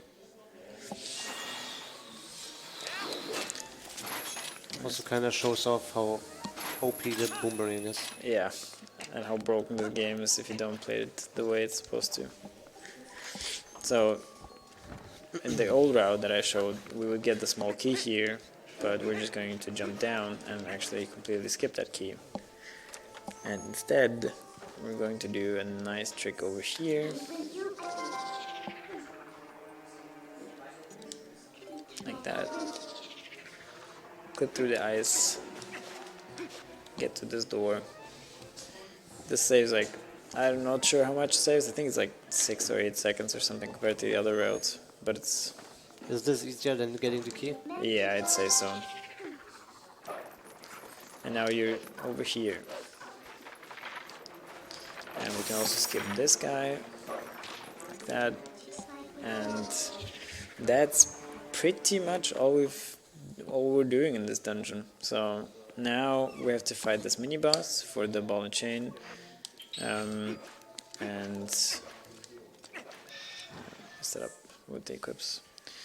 But yeah, and then it's all good.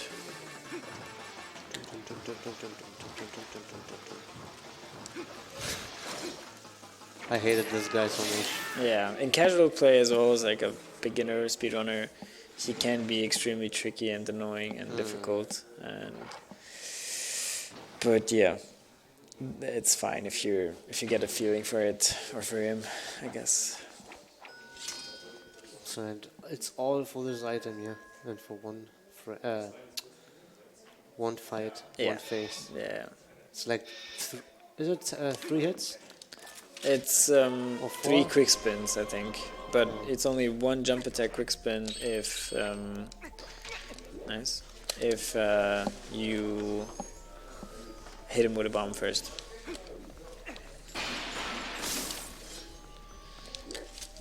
So there is the first rupee. Exactly. And the second one is coming right after here, no? Yeah, exactly. Yeah. So at the beginning of the dungeon, actually. So we're save wiping to the beginning and getting the second rupee.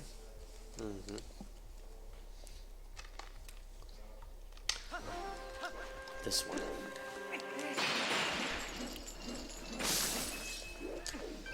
Like that. And that's all. As you see, we're in and we're out again with the dungeon. And that's also the same as we did with Forest Temple. We only need the item here. But actually, compared to the boomerang, which is required for a lot of things, the ball and chain, as Cactus said at the beginning of the run, is actually only used for, or it's not used for one thing. We use it for a bit more because we already have it. But in theory, you only need it. It's essential for only one thing in this whole run, which is at the very end. So, yeah. So there has to be a Zant skip, I would say, to skip the bullet Yeah, chain. pretty much. Or palace skip, of course, or something like that. So any skip that skips having to fight Zant. So now I think we are going to the desert. Yeah, exactly. Yeah. So, and I can remember. I guess at this point, so like at this ladder or at this warp is when the routes merge. Yeah. So now we're synced up with the old routes and we're quite a bit behind actually. I think my PB entered the dungeon like 1 minute ago. 4 minutes ago? 1 minute ago. 1? Yeah. And we have like another 6 minutes to go or so. Oh to yeah. enter. So. But yeah, again, it's okay. Minus 2 minutes time save from Stellar skip, easy. Easy, yeah, Easy. first try. Yeah, first try. The way this run goes, that's the only possible outcome, really. So it's a pretty cool skip though. yeah, I really just want to show it off.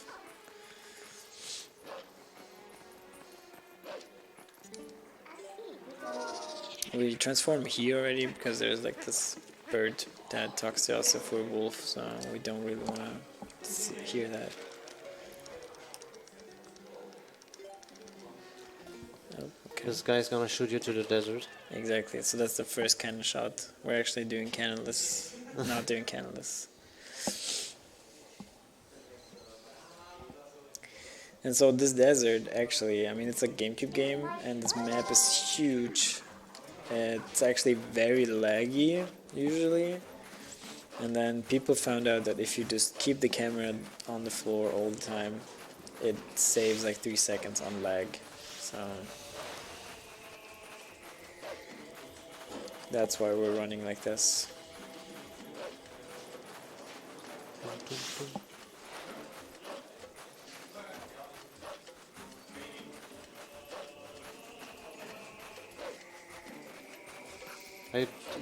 There's another map glitch coming up here, Yeah. right? Yeah. Map glitch seems like your favorite glitch. Every map glitch coming up. Oh, map glitch.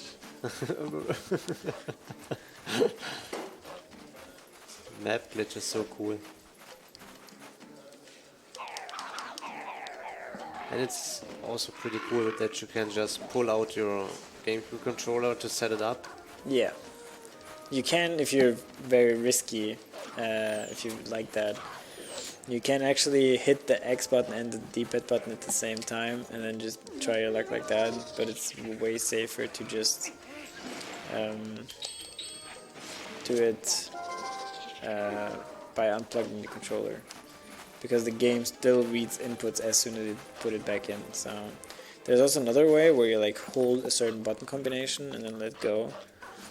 There's like a button combination on the GameCube controller, I forgot which one it is, which resets the controller. So if you have like a stick drift or something, you can hold a certain button configuration and it will reset the controller, and you abuse that mechanic by also getting map glitch that way, so that also works.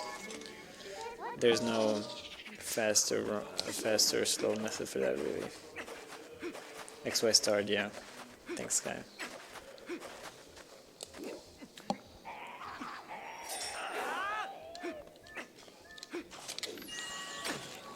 Oh, nice I was one. a bit too fast with the setups. It is X, Y, and start. Yeah. I just remembered. I hope that was fine still. Yeah, okay. Yeah. So this is also a cutscene trigger, Yeah. I think. Yeah. Yes.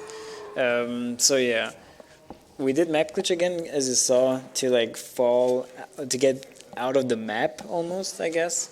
And that enabled us to hit this trigger from below. And usually you need like a small key and you need to kill a couple of those boblins and everything. And you can just bypass that because this trigger is like a ground or air trick, whatever. It actually extends infinitely downwards. So you can be at minus 1 million and you can still trigger that cutscene if you just like hit it. And then it puts you right back up.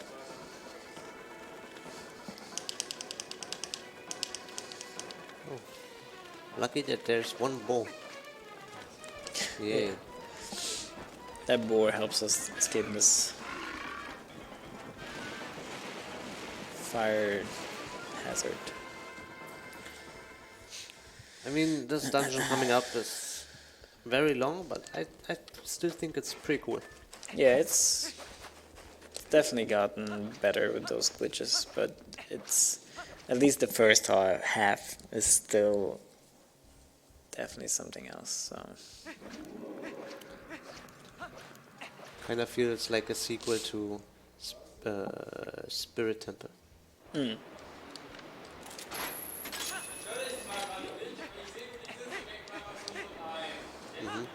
Okay. what was that roll for that? Who?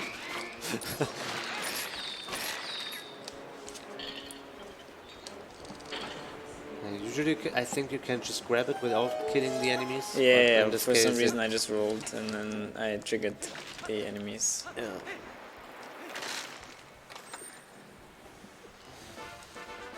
If you have some time, we can just do rupee slides if you want. Yeah, it's sure. only 15. Yeah, we're gonna just roll them. Yeah.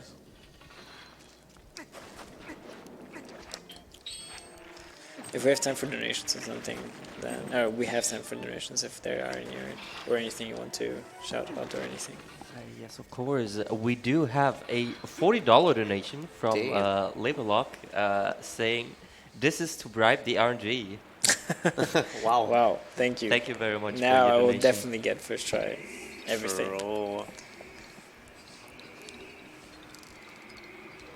So how many posts there are here? 4? Yeah. But you so can skip one. Exactly. So you can actually skip the very last one, and it's also the only one you can skip.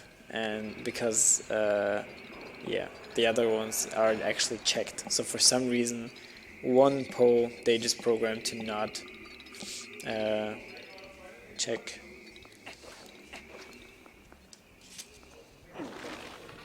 If there would be a trick to move while being in a cutscene, the gate would be still open, and maybe you could just run through it. It would be nice. That would be really cool, man. Yeah.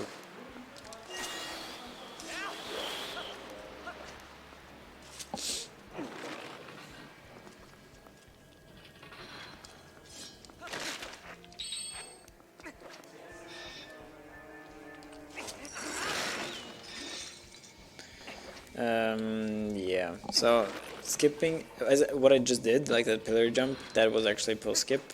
So it enables us to skip one pole. And the very first pole actually. So as you saw in that cutscene, like the very first pole at the beginning, that one they just assumed you kind of have to get. Maybe that's why that one's nice, not being checked.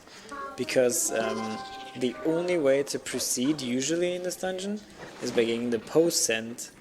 And then you can sniff and dig a chain, which allows you to like get. You'll see it in a bit, but the thing is why we can skip the first one is actually because we gain access to this pole first, and then we can just get the scent from him. Nice RNG. Wow. Man, your donation went to waste. What is this? Holy shit. What? I never saw this being so long. That was very long, yeah. Usually they stop spinning, like, for example, now. Okay, never mind. Are you sure you set the right... He set the wrong value when you donated, for sure. So yeah, that was pretty bad RNG, actually, so... That was more than 10 seconds. Yeah, definitely more than 10, like 15 or something. I imagine that would piss me off on a world record pace. Yeah, imagine being world record pace 2 hours in and then they just spin like 20 seconds. Yeah, I mean, there's so much stuff that can still happen even if you play perfectly. At like the second to last boss is actually also so much RNG. You can't really do much about it.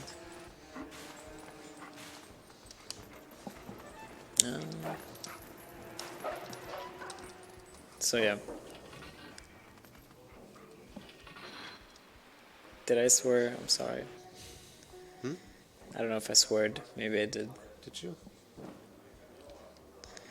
Yeah, so as I said, we can skip this pole because now we got the scent and now we can just dig this. And that's the reason why for one pole they just said, okay, surely he must get it because he can't go anywhere unless he kills it. So, but we proved it wrong. And this way we did post skip is actually so much easier than how we first found it. There were many like theory ways of doing it, but yeah, they were pretty bad. And now we have a pretty good thing. And by now I mean like not that old. Oh, nice. Don't you need the rupees? I do, yeah. What? Stop. But the rupee is gone. Nice. It's okay. We can still get another It's rupee. okay, I'm rich anyway.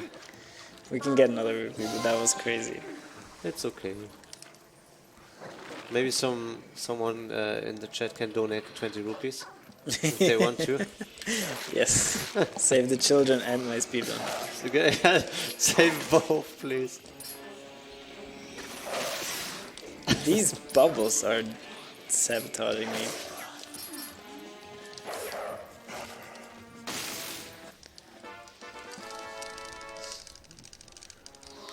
I heard a swear.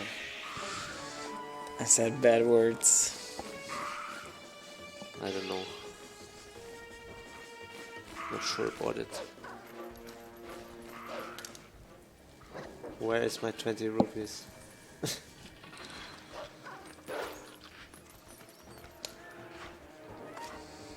Nice. Nice, he's so good. Poor Red. He tried. He did his best to hit me. So okay, that was was it the last one? No, second one. One more. One more, yeah. The last one is. Was it the Sandgrave thing? I think so. The one with the 1,000 skeletons. The last, yeah, exactly. Yeah. Yeah. There are also plenty of rupees there, I think, right? I'll get this one. So. Oh, okay. We still need 20 rupees though, so. Yeah, and that one I can get because there is another of these redets.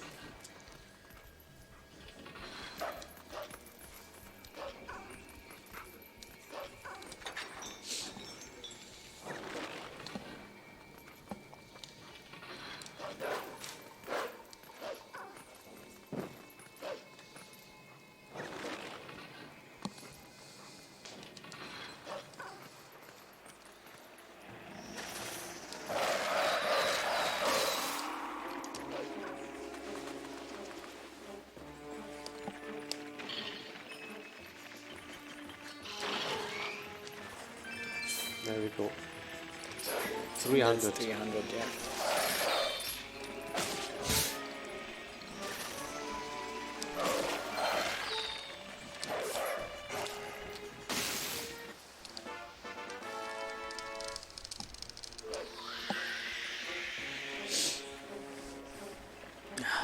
Okay.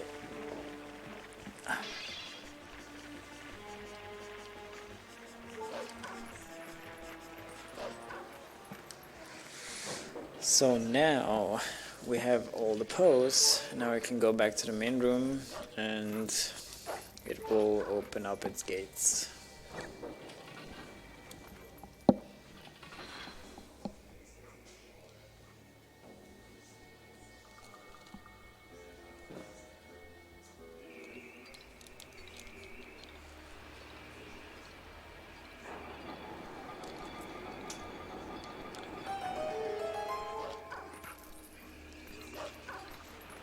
And it's not the end boss door.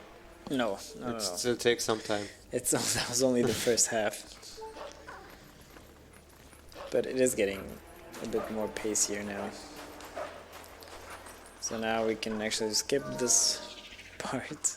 There's also quite a bit big sequence break. You're not supposed to be able to go like this to the not get the boss like that. So yeah. And now we can go straight to the mini boss, which is still a bit of maneuvering here. Yeah, true. There's also a very cool skip coming up in the mini boss section. I mean, you will attempt it anyway all the time, right? Even if you fail. Yeah, of course. So we for sure will see it. It's pretty precise. Let's say. It's a fairly. That trick was usually like when it was found. So many people just did not understand how it works, including me. Like I spent hours and hours on Dolphin Emulator, testing, trying to figure out the frames and when it works and when it doesn't work, and it was definitely a big headache. And then at some point it finally clicked, understanding the trick. So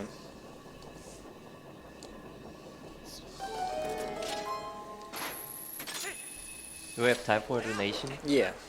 I think you might appreciate this one. It's from Red Rupee.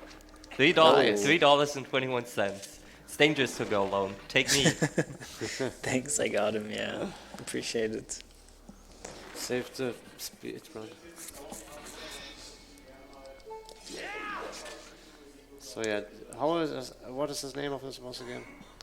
Death Sword, Yeah. as the name says, and he has a big sword that brings death. So usually you would fight him by like hitting him out of the air, and then you would either like slash him or ball and chain him is what we used to do before this was found. But instead you can, if you're fast,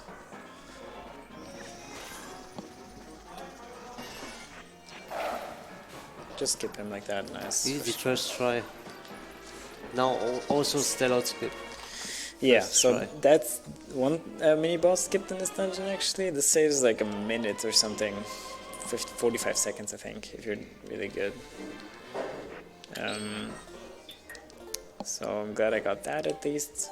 And now we're getting to the premiere of the whole run. So like, this is like the by far, and The hardest trick, yeah, by far. There's so much that can go wrong.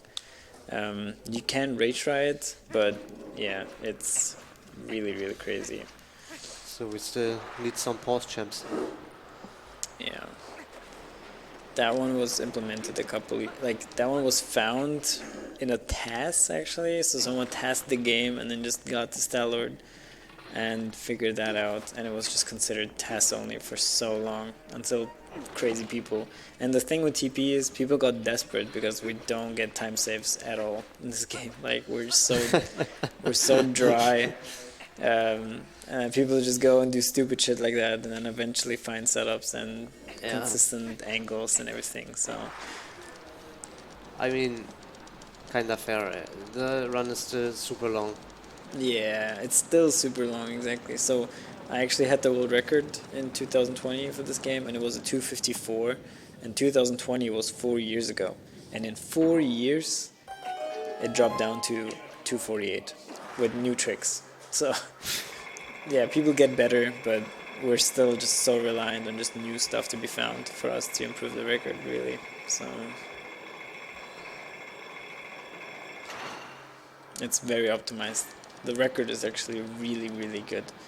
It sounds crazy for a 2 hour 48-minute run, but losing a minute is almost already run over pretty much. So you can only hope to improve the record by like 30 seconds if you're really good and get good luck.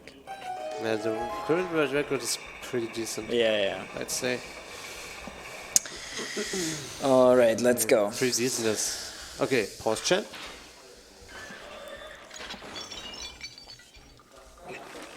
So, no time for donation in this boss fight.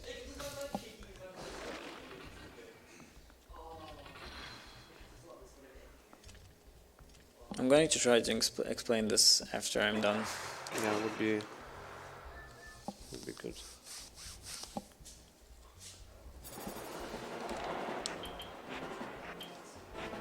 Okay, that was a weird dynamic move.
It's a little bit too far to the left. I think I can still manage, but if not, I will have to redo it again.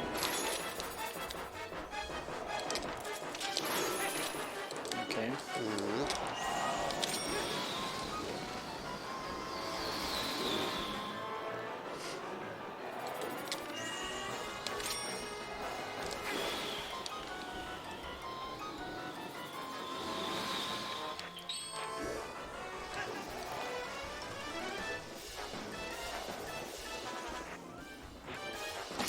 Okay, that was bad. Okay, I need to retry again. It's not too bad, but Too late there? I just missed the input for the item wheel. But it gives me enough time to try again, so no problem. Actually, never mind, I need parts first.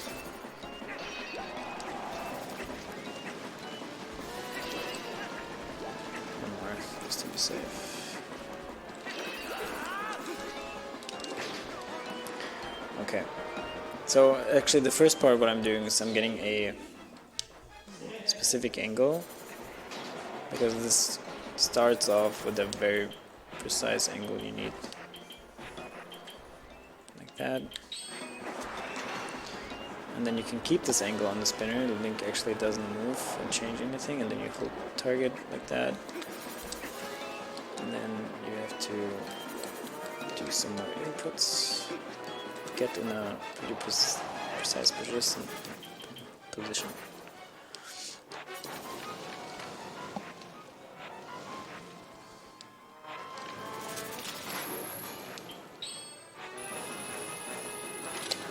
Okay, that's good. Should be much easier to clip in.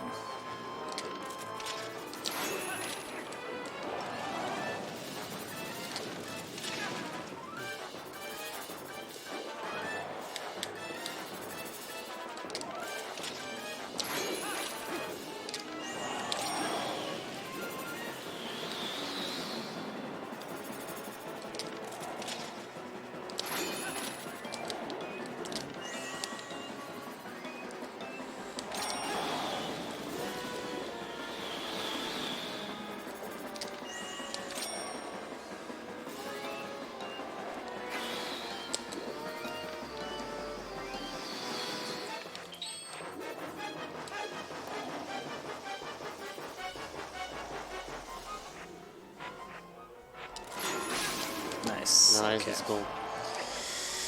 There you go. So yeah, we just skipped Stellar completely. If you get this first try, you save like 2.5 minutes. Roughly. Maybe a bit less, but yeah.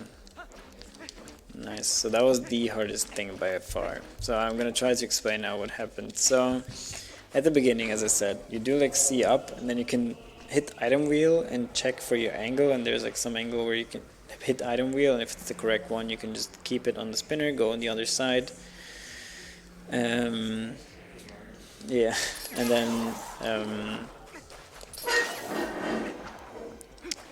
then you get into the corner with the specific angle. You do the setup to get in a precise position, and then I did this like vertical angle change.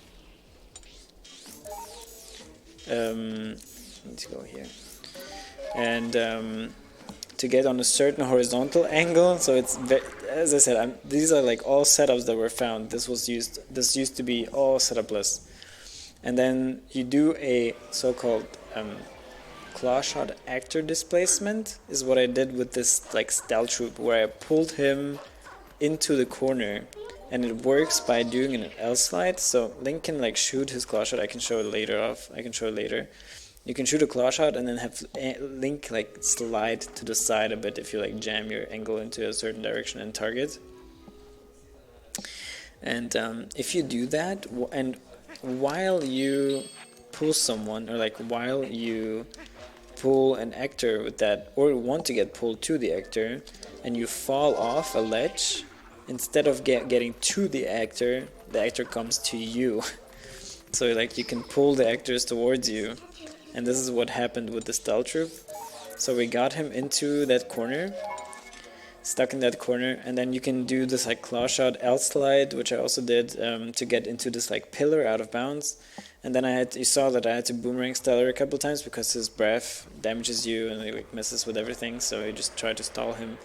And then you have to have a certain angle where you throw the bomb, you have another angle where you claw shot that stealth troop in the corner, and then you have a 3-frame window where you can shoot the claw shot and the bomb is going to push you out of bounds behind the loading zone, or like next to the loading zone, and then you can just exit the fight. So it's very precise, it's angle precise, it's timing precise, it's frame, there's some frame tightness to it.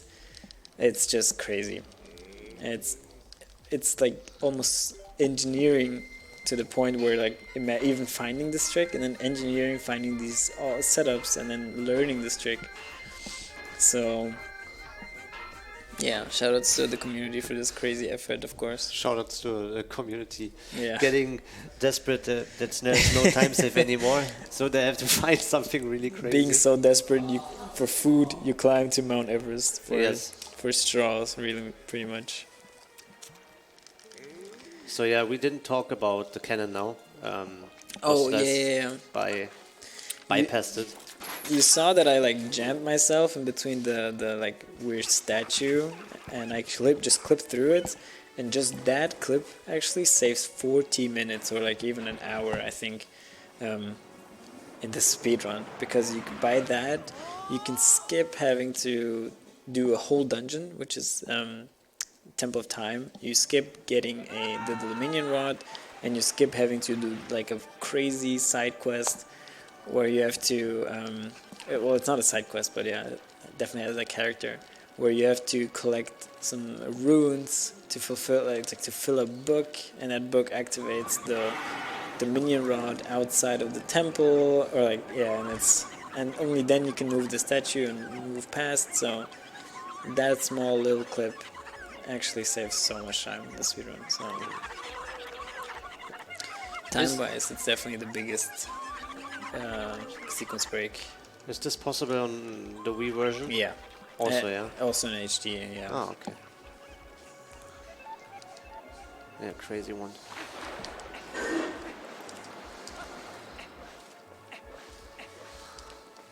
Like in comparison to this super hard sellout skip, the time save between those two tricks. Yeah, in terms of being easy and not easy, it's insane. Exactly. So Stellar Skip should save 40 minutes. Yeah. And not like 2. As a reward. Yeah.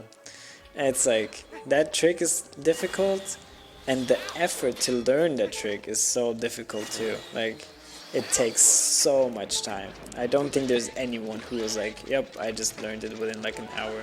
That does not happen. And as you can see, I'm opening the door as Wolf here. And that has a good reason, because if you enter as Wolf with a certain distance to the door without having been too close to it before, you actually bypass a certain trigger, and that trigger triggers a fan in that main room to spin, and that also skips quite a few extra steps you would have to usually do. It skips actually almost all of the second half, because the second half is all about traversing through different parts of the dungeon to get to that room. But since the fan doesn't spin, you can actually just go straight there without having to do anything else. So, and that room is actually where the boss key is. So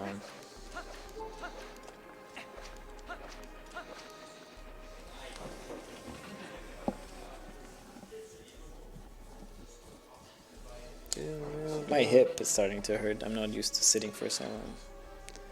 Yeah, it's a very comfort chair as well. I'm an old man. It doesn't matter about the chair. It's really just sitting is what I'm usually always like in motion. Old man? Did you say you are an old man? Yeah, I'm an old man. All right, I'm off. Bye-bye. Then, yeah. Am I almost dead then, or? Yeah. Oh, okay, cool. Yeah, I'm getting close to there too. Cool. No counterplay.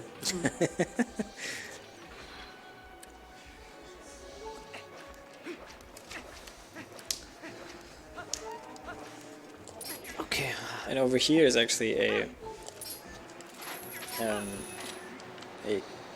cutscene skip that's also a trigger, and it's very important that we skip it, because if you run into this trigger, the boss Argarok will come and destroy the bridge, and that's pretty bad because we need to get back there, and the bridge, we need to get over that gap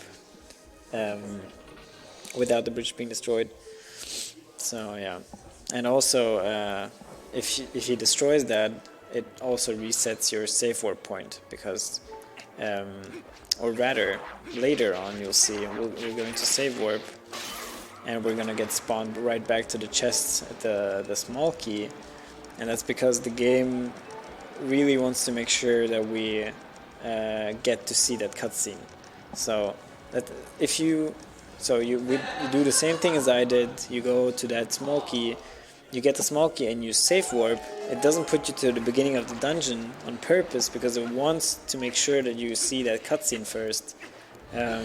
Because else you would also just you would probably get lost where to go next and everything. So and we abuse that because we want to get there because it's actually faster to go from there to the main room instead of the start of the dungeon. So that's why we also want to skip the trigger for that cutscene. So yeah, the next step is getting the double claw shot now. Yeah. To perform, it is pretty new trick, I would say, right? The clip, or is the it? The clip is not new, but the setup. The setup's new. Is new, yeah. So and it saves, yeah. Saves really 40 seconds or something because you also skip that mini boss.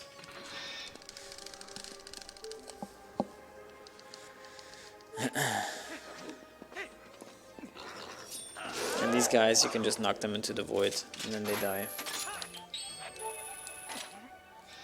F. Poor dudes. Just did their job of guarding and then they dead. They tried at least. They deaded.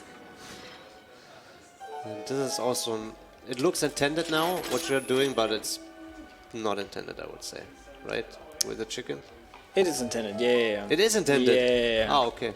There's no other way to go up instead of using this updraft. So.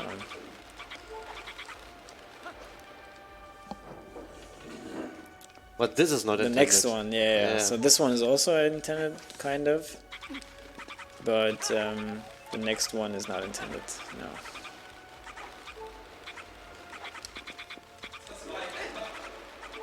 Yeah, that one is probably not intended.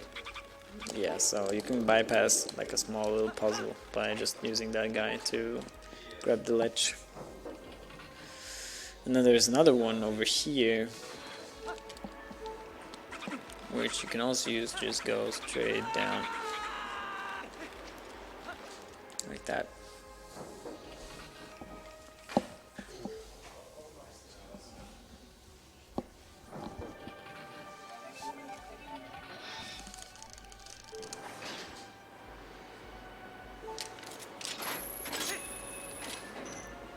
Oh, nice. What the? You can actually have 1 frame or 2 to release early, and then just in the cutscene you can fall down.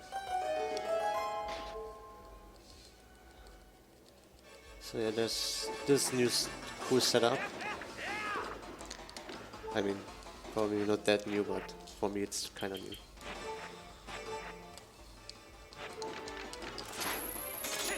Nice. So usually back in the day you would just aim the claw shot and hit a specific pixel, but you can bypass that now by doing doing angle buffers, which is a bit difficult to explain, but yeah.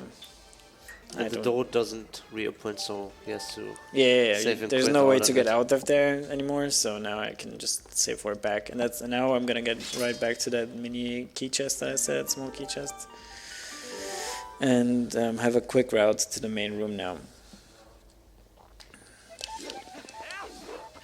And this is actually my favorite segment, speedrun wise. I just like it. It's very fast paced, it's really cool. Happens a lot.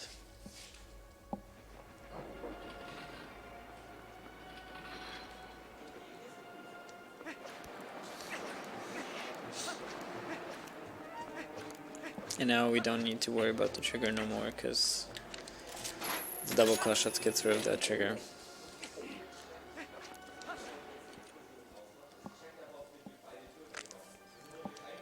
And now it comes in handy what I said earlier about that fan. As you can see, it's not spinning, and we can just go right past. Oh, shut up.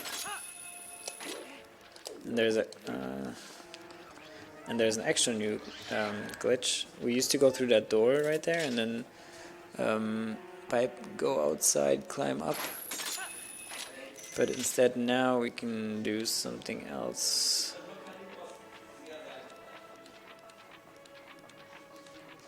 I messed up the angle. It's okay, I can try again. Nice one.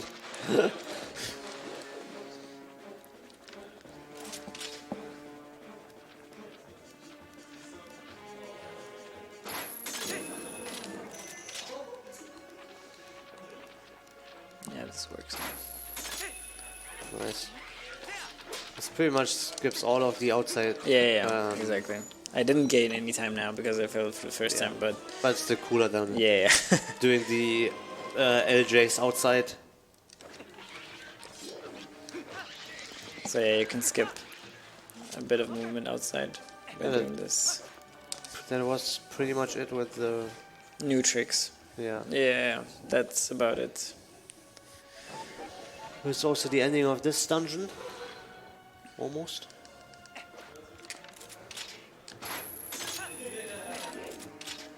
There's also a cool thing here. If you claw shot these when being above them, instead of looking back, Link actually climbs the fence. And then you can stand up here and do a double LJA like this. And you can just land right over there. The boomerang is so cool. Yeah. It's super broken, but it's super cool. It's the best boomerang in any Zelda. Yeah, definitely. The other ones are just so trash. Do we have time for donation? Yeah. Alright, I got a $5 anonymous donation here. Saying, handsome runner, good commentary, nice game. Best way to spend a Sunday. Oh, wow. True. Making me blush. Oof. How can I focus on my speedrun now? That's why it was anonymous. Probably my girlfriend.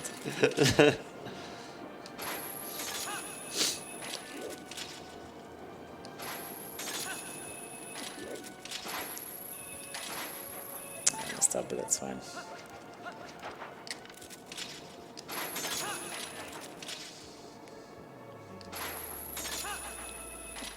There was like a fast cycle I could have hit, but it doesn't matter.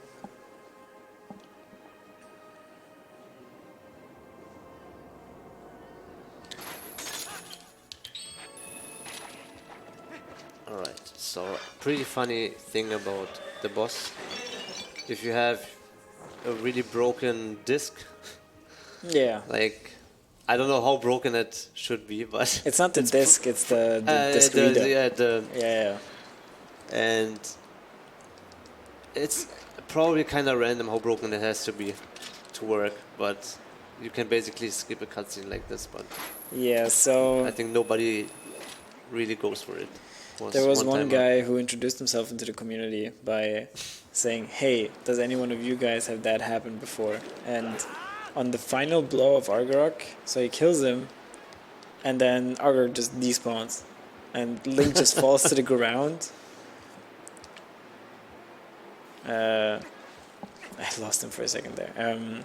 Link just falls to the ground, dies because of the height, and the cutscene of like, oh, Link killed him and everything just gets skipped, and he respawns, and then there's like the mid-note warp and everything already there in the heart container, and the community was like, what? How does that work? Holy shit, that would be a crazy time save.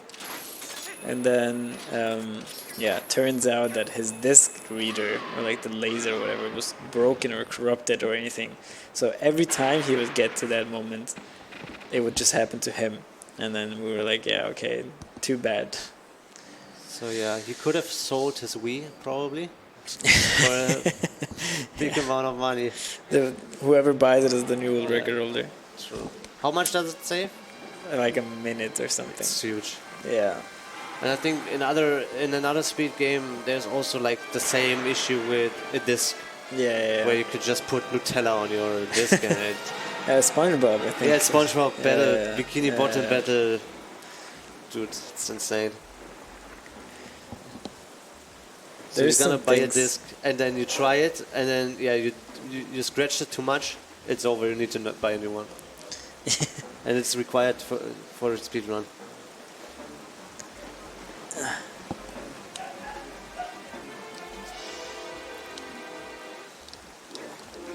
So you have half an hour left. Are you able to do it? Most likely not, but I That's believe in you.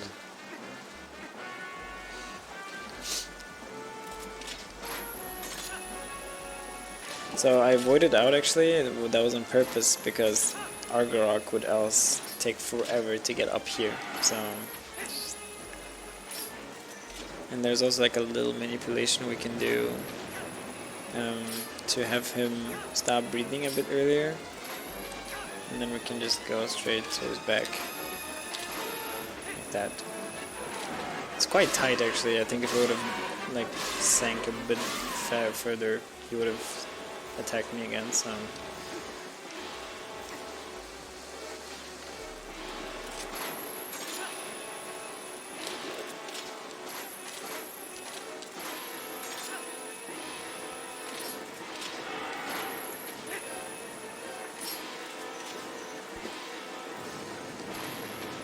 Boss fights were pretty impressive back then. I can remember as a kid, I was so amazed by how the boss fights are designed. Now this is just an auto-scroller, really.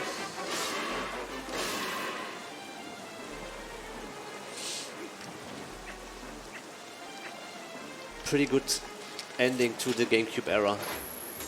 Yeah, I think for sure. I think TP is way ahead of its time still. Yeah. Was also one of the last games.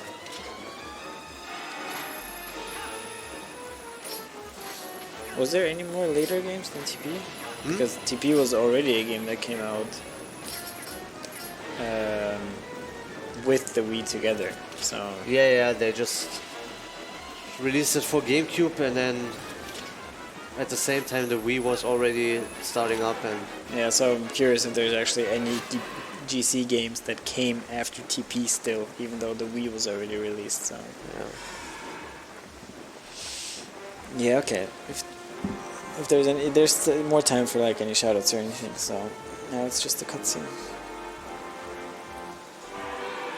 Give me just a minute in here. I can talk about help. I can talk about what SpeedCon is. Sure. SpeedCon is an annual marathon, an annual on-site marathon live here from Potsdam in Germany. We are raising money for Save the Children, an amazing organization. If you want to stay up to date with SpeedCon, you can follow us on Twitter, I believe Blue Sky as well now. Or you can just join our Discord. That is always a possibility. We also have an online event sometime later down the year in fall, October, November, I believe, around like that. And that's always great. If you haven't yet, make sure to follow SpeedCon here on Twitch and also subscribe to our YouTube channel. Go do that. and like the video. Like the video Yeah, already. subscribe. And like the video. Don't forget to ring the bell. Yeah. I hope I remember when I'm doing my runs to say at the end, like the video.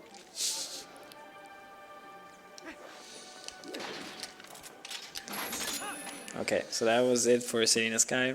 Now we're coming up with Palace of Twilight, which is actually also one of my favorite dungeons. Yeah. Because it's actually pretty challenging too. Yeah.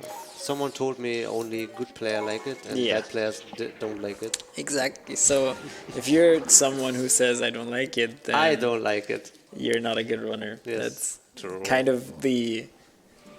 If there's like two paths and one says, oh, it's good, that means they're probably a good runner of the game. Which is actually natural because beginners are just having a very bad time in that dungeon, and it's perfectly normal. I hated it too until I noticed that the more you practice it, the better you get at it, the more you understand how really cool it is. In terms of the mechanics, I can see it, but yeah, just for the look and the design, it's so ugly. I really don't like it. I mean, if you're a speedrunner, you don't really look that much at the design or anything at this point, so it really just comes down to the tricks and how... I think what I like about Palace the most is just how rewarding it feels to get a good Palace. You just feel like, man, that was a crazy segment, whereas for other segments you're like, yeah, that's normal. So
next to the chest. Pretty good.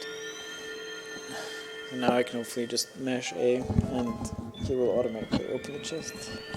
Nice. 2 chests. Yeah, What is in the other one?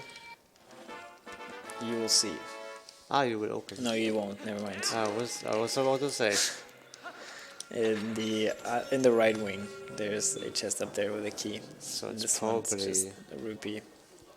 yeah. Okay. Are there map and compass in this game? Yeah, of course. I don't remember anymore. Since you have the map up on, is the map up here right now? It kinda is. Yeah. I think you need sound cue now, right? Yeah. Okay.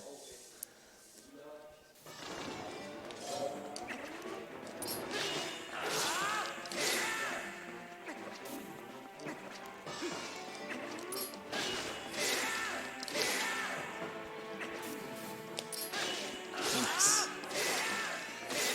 That was a very What lucky did you spawn. actually hear now? What did you hear now? Do you not have game audio? Yeah, just pss, pss, pss thing. But I'm not sure if it You can hear like the zzz where he spawns. really. Yeah. You have game audio, right? I have in-game audio, yeah. Yeah. So next time you can Okay. There's another try one. to yeah. Okay. You can try to hear it on the second one. Is it So a- like he spawns away, and then you can hear him like you can hear like appear, and then oh okay, and then wherever he is. Okay. I will try to listen to it next time. It's actually very crucial to hear him because if you get to him too late, he's going to spawn like plants or these little thingies, and they're just going to be so annoying. So you need to make sure to hit him quite fast.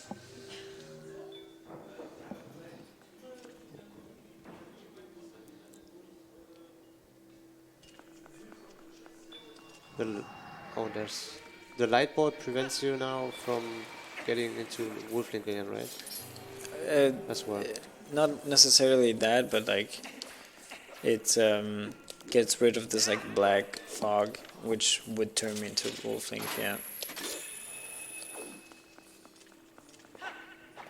Oh yeah, so you saw those like the L slides. Like try to yeah, it's gonna come up later a bit again.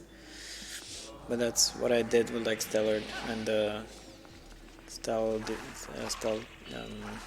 troop.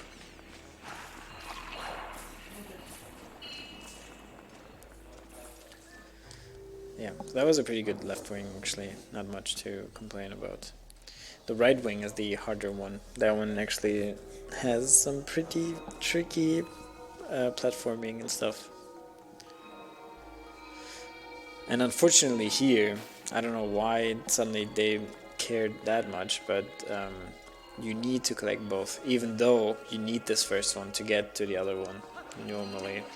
So yeah, I don't know why they suddenly cared. Would be. Alright.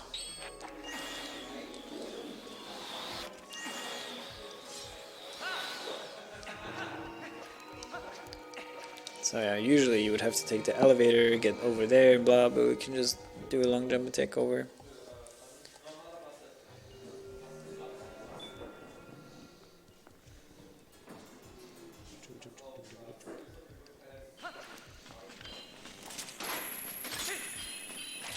That Kejs almost hit me. Do you hit yourself or?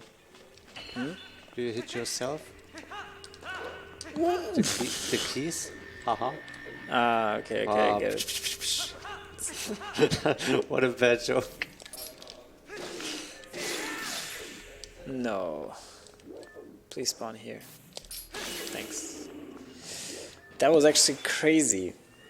I've never seen that. I need to send that to the TP people. I actually fell down, kinda, and then just like jump attack clipped back up onto the platform. That was crazy. This year is my 10-year anniversary of this game, by the way, so I've never seen anything like that. 10 years? 10 years, yeah. I started speedrunning TP in 2014. Holy. 10 years ago. Same year I met my girlfriend, actually, so also that's also nearing 10 years.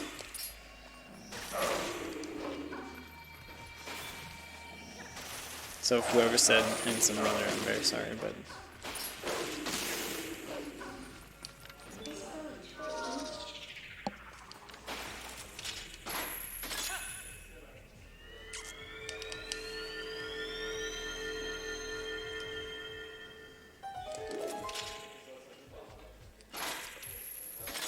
Spidey shot? No. What?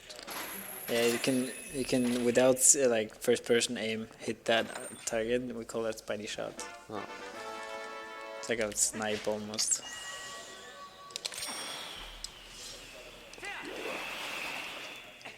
Do you know how much time the boomerang actually save in the whole run? No, a lot. For sure, a lot. What would be your estimate?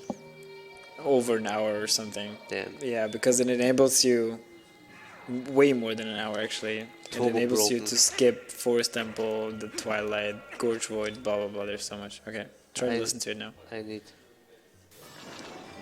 Do you hear it? Like.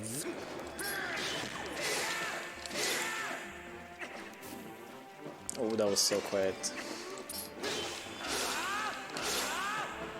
I don't know. I don't hear anything. You're not trained enough. Like only the one sound that sounds like if you zap through the TV. No, he does like, and then he like moves away, and then you can hear, and then he's like back somewhere. Ah, okay. So.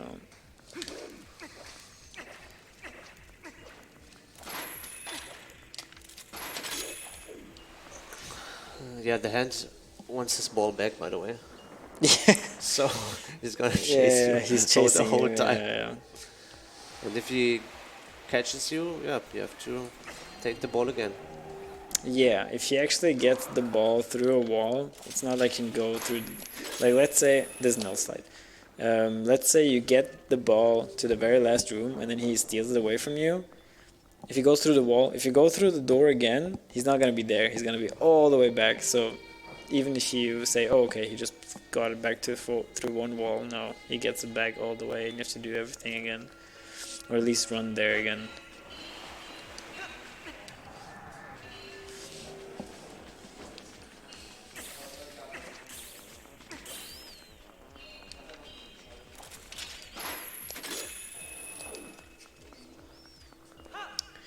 Yeah. It's very cool that you can set up with the up your angle before Yeah. pulling out the hook shot. Yeah. Actually, it's pretty cool. It's actually faster too to first see up and then pull the claw shot, because the claw shot animation is just a bit faster. Okay. Yes. Yeah.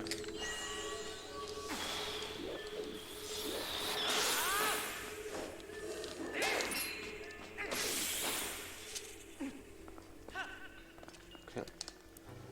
So you got finally the second ball. Pretty good light sword segment actually. I wish I could have timed that. I'm sure it's like a 11:15 or something, which is pretty good. It's not perfect by any means, but pretty fast still.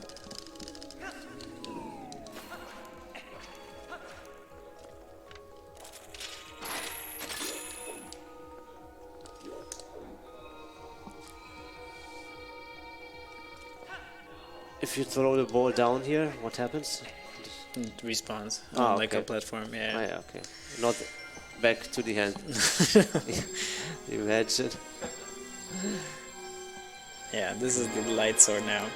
So- And yeah, you need the light sword. There's no way around it. Only for this dungeon, though. Yeah, Right? of course, of course. Wow. Because yeah, for one, there's like dark. What's it called? This dark curtain over here. Nice sound. Yeah, the trumpet boy is coming up. As well as like there's gonna be like light orbs that need to be lit, and there's no other way to do it except for this thing. So yeah, that sucks. Are you tired? Yeah, slowly. You're tired. Tired. I'm teared. Okay. How long did you sleep? I don't know, 6 hours or something. Oh. I sleep 3. Pretty good. Pretty nice, right? Yeah. I missed the orb. Never mind. Why did it take so long?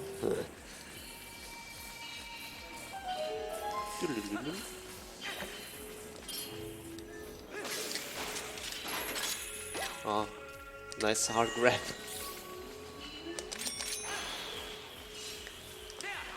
Yeah, so we can do a few of these like LJAs to speed up this, the waiting a bit. And this is actually a trick that I found. I'm very proud of it. That light platform, you can light it up and it stays lit up until you go back to it, and it saves time because you have to wait for the chest anyway. And so you can get on it immediately without having to now activate it first and wait for it to activate. So it saves like 2 seconds or something, 1.5.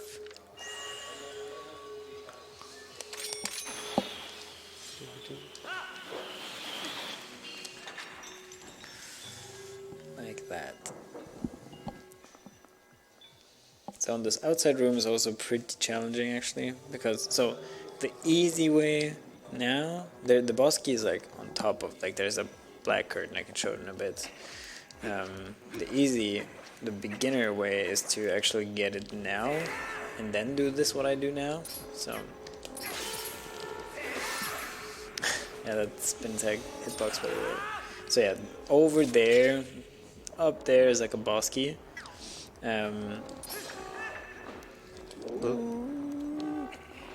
Oh my god, that's so was scary. intended. No.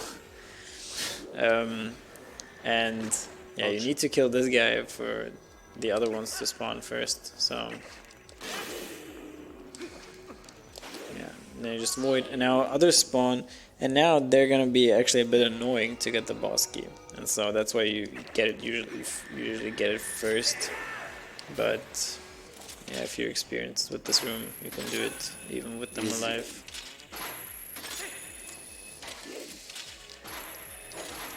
Get up. Okay.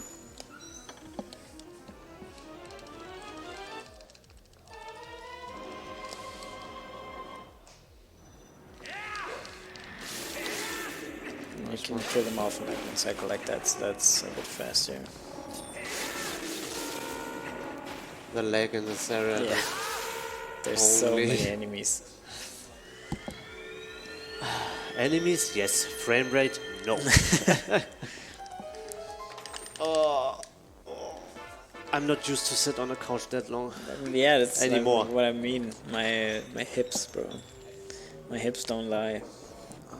Good song. I mean, you are almost. I mean, you're so old, as you said before. Yeah, for sure, for sure. For real, as the new kids say.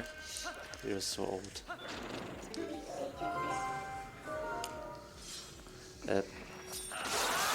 Paul Kessmaster says shafts do read the line. Knock. I don't know what he's saying, but it's, I think, English time. Is this your brother? No. Nice. Nice. Poor guy, dude. I don't know that just person. denied his own brother.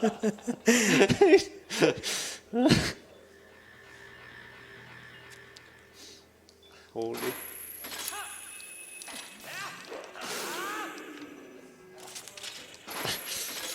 Oh no, he just says no, it's so sad.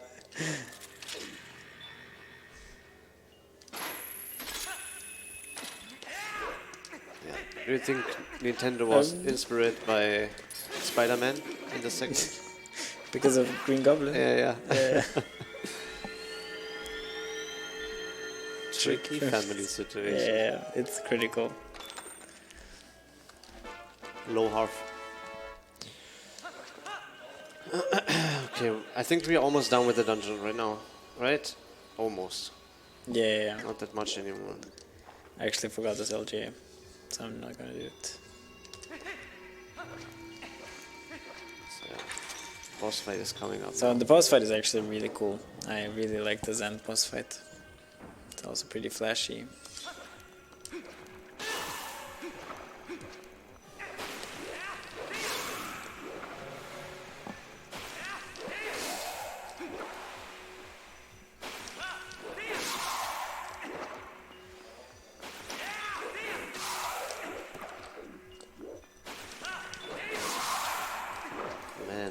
How do you know where they're gonna land?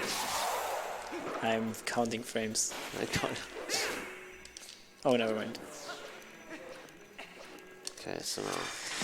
Alright, that boss fight is really cool. Yeah. I mean, it's basically a copy of a few boss fights. Yeah. So, pretty much. yeah. I think it's it's not a boss fight, the first one, right? It's the mini boss, I think. The first No, one. not the first one. Wait, what was the first one again? I don't remember. Take a look. Was So it Goron Mines? No, Forest Temple. Forest. Yeah. So Forest Temple is the first dungeon, and Ook is going to represent Diababa, which we didn't even see in the speedrun in his first segment. True. And Luca Rishlik Rai Hangon. Okay. I don't know. Weird language they speak. Must be Swiss. Yeah. Oh yeah, true. This is actually. Dude, I didn't remember this face anymore. Yeah, so this is Diababa's room. And then next is Dangoro, which we also didn't see, which is the mini boss to get the bow in Goron Mines.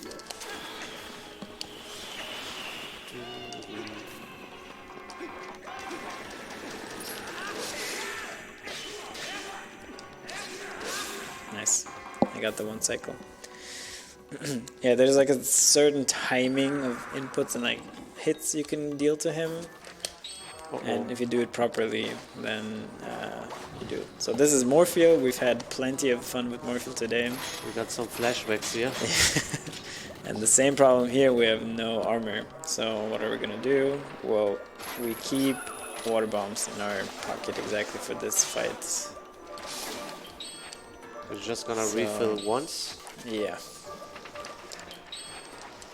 And then hopefully get the next one. And it should be enough air to wait for the heads to come out. And then we refill a second time.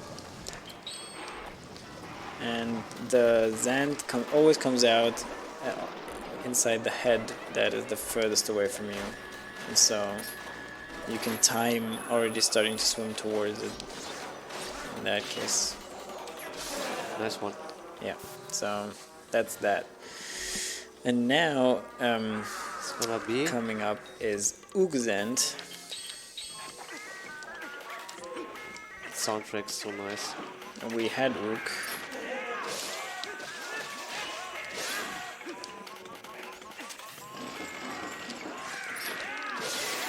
It's a quick fight. I like it. It's so cool. Like it's so quick. And now it's the ball and chain. Yeah, it's the Blizzetta Zand. And this is what I teased earlier.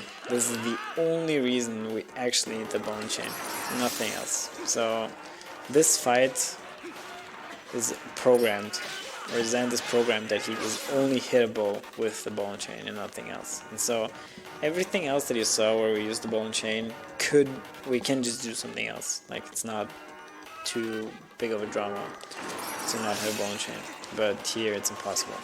So if there's any way to skip him, we can also skip this whole detour, this whole 15-minute detour to Snow Peak to get the ball and chain. So yeah, if anyone's... Oh, and this is actually a foreshadowing to the final fight by Zand. So yeah, that's I like this probably fight the hardest phase of the fight, right? not the hardest, but never mind. It apparently is. Just a bit. What is this? Yeah. He intentionally swinged around him and then blasted. Okay, nice one. So yeah, now the end is probably coming up. Almost. Yeah. So from here on out until the end, it's roughly 17 minutes. So we are going to be a bit over the estimate, but 17 minutes. so yeah, around 10 minutes over the estimate. 10 to that, like 12 roughly. So, but yeah, Cactus is going to he's going to get that back in his run later. So. Of course.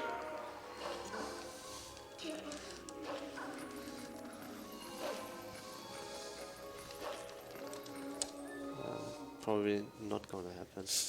Actually, I'm gonna call it a soft lock, but we will see. That would be the Or hard lock. cherry on top to my run. I have my cheat device with me today, so Oh, nice. as a backup.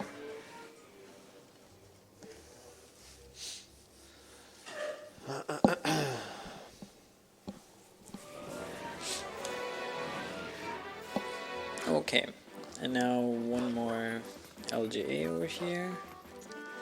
Because actually, if I were to just step forward now, the mailman would come and talk to me and say, "Hey, you have mail." So because we never ever talk to him ever in this game.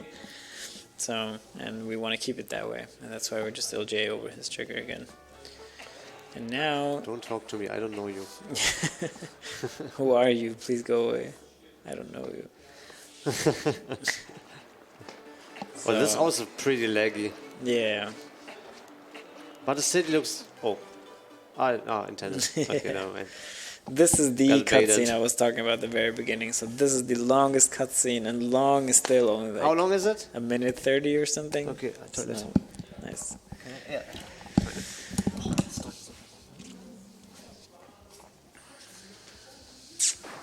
Hey Julian, was geht?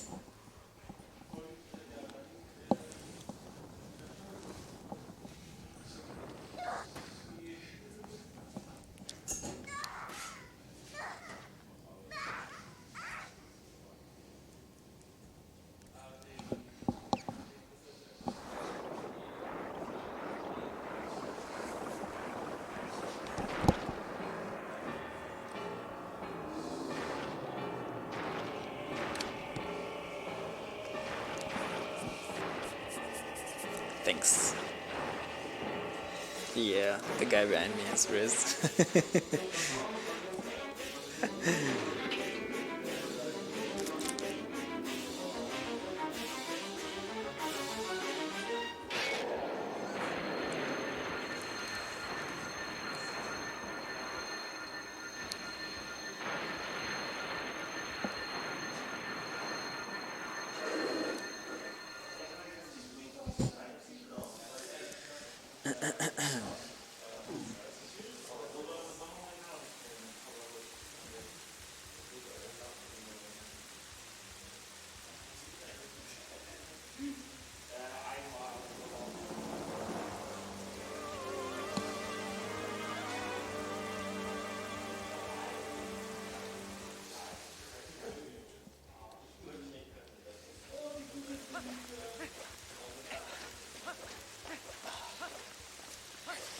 You missed everything. I needed hand for skip. But I did hand washing, so. Okay, so courtyard, Harold courtyard. Nope. Oh, I have one bomb left. That's perfect. This is the hardest strat in the game, by the way. This one. You have to make sure to just stand still and do absolutely nothing. Wow. Yeah. Give me some claps. Thanks. Nice one. And here is actually a fight usually. Nice. But you can just actually you can just roll out of the magic barrier and good skip one. the fight like that. Yeah. And the dudes are just waiting here, and then you can just go past them.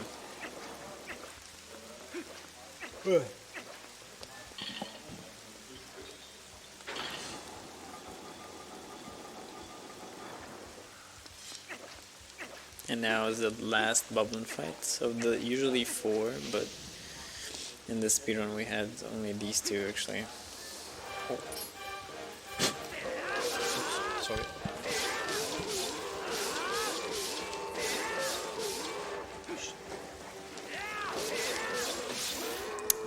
just own him with quick spins all the way.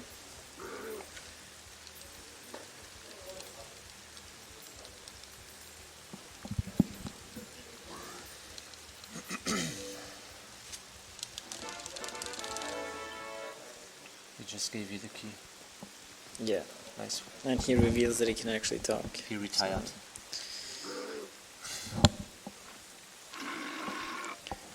So what's your guess on Zelda RNG? How many blue balls? You can usually skip this and then save work, but I missed it. It's one frame. I'm actually gonna say 7 because we got so many RNG donations, so it's only fair to the person who donated. Just give the best one, at least there. Yeah. Save the estimate. Yeah. So there's a maximum amount of blue balls she can do, right? Exactly. Or is it unlimited? I think it was 7, right? 15. 15? Is the max. Yeah. Okay. 7 is the least she can do. Ah, yeah. 7 attacks, yeah. And 15 is the max. Holy.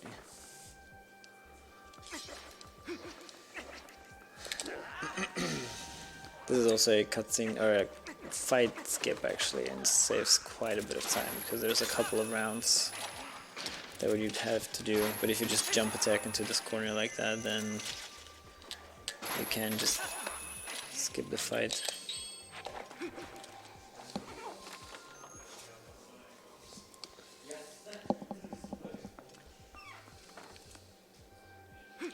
Here's a knuckle fight. I like the knuckle fights in this game.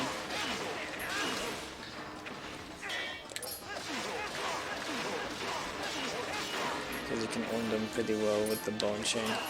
Oops.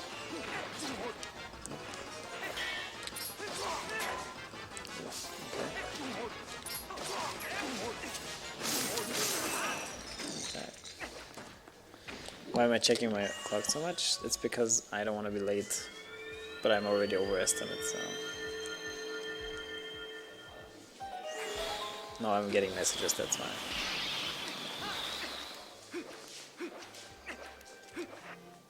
Oh, I don't have one bomb. That's fine though. I'll just have to fight the guys like that.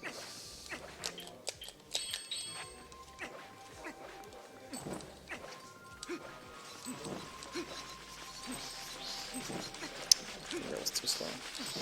Yeah. What? Was it too slow? Yeah.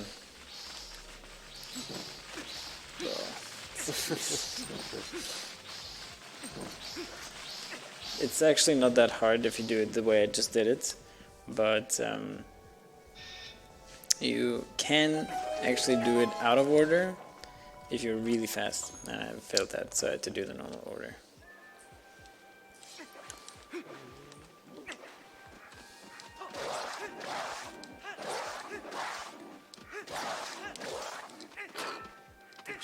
Oops. You need to hit them like that, because if you hit them straight on, they will block you. But if you don't look them and slash them, they happily get slashed too. And usually you have a bomb here spare, but because I messed up, still just skip once. I had one bomb too few.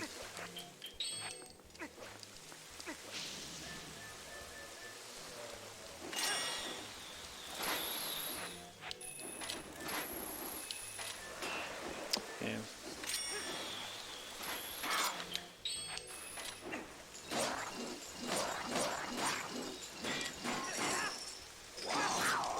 Wow. Yep.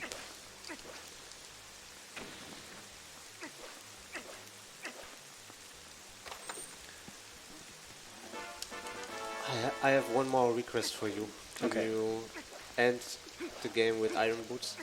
Okay, sure. I Okay. can do that.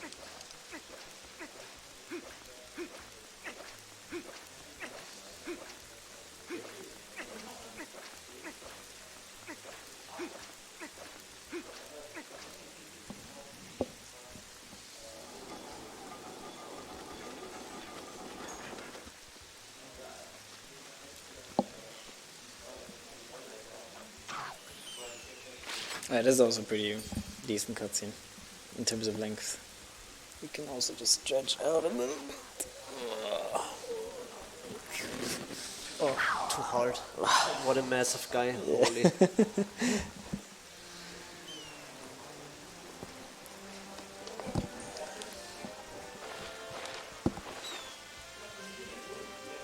The useless character is helping.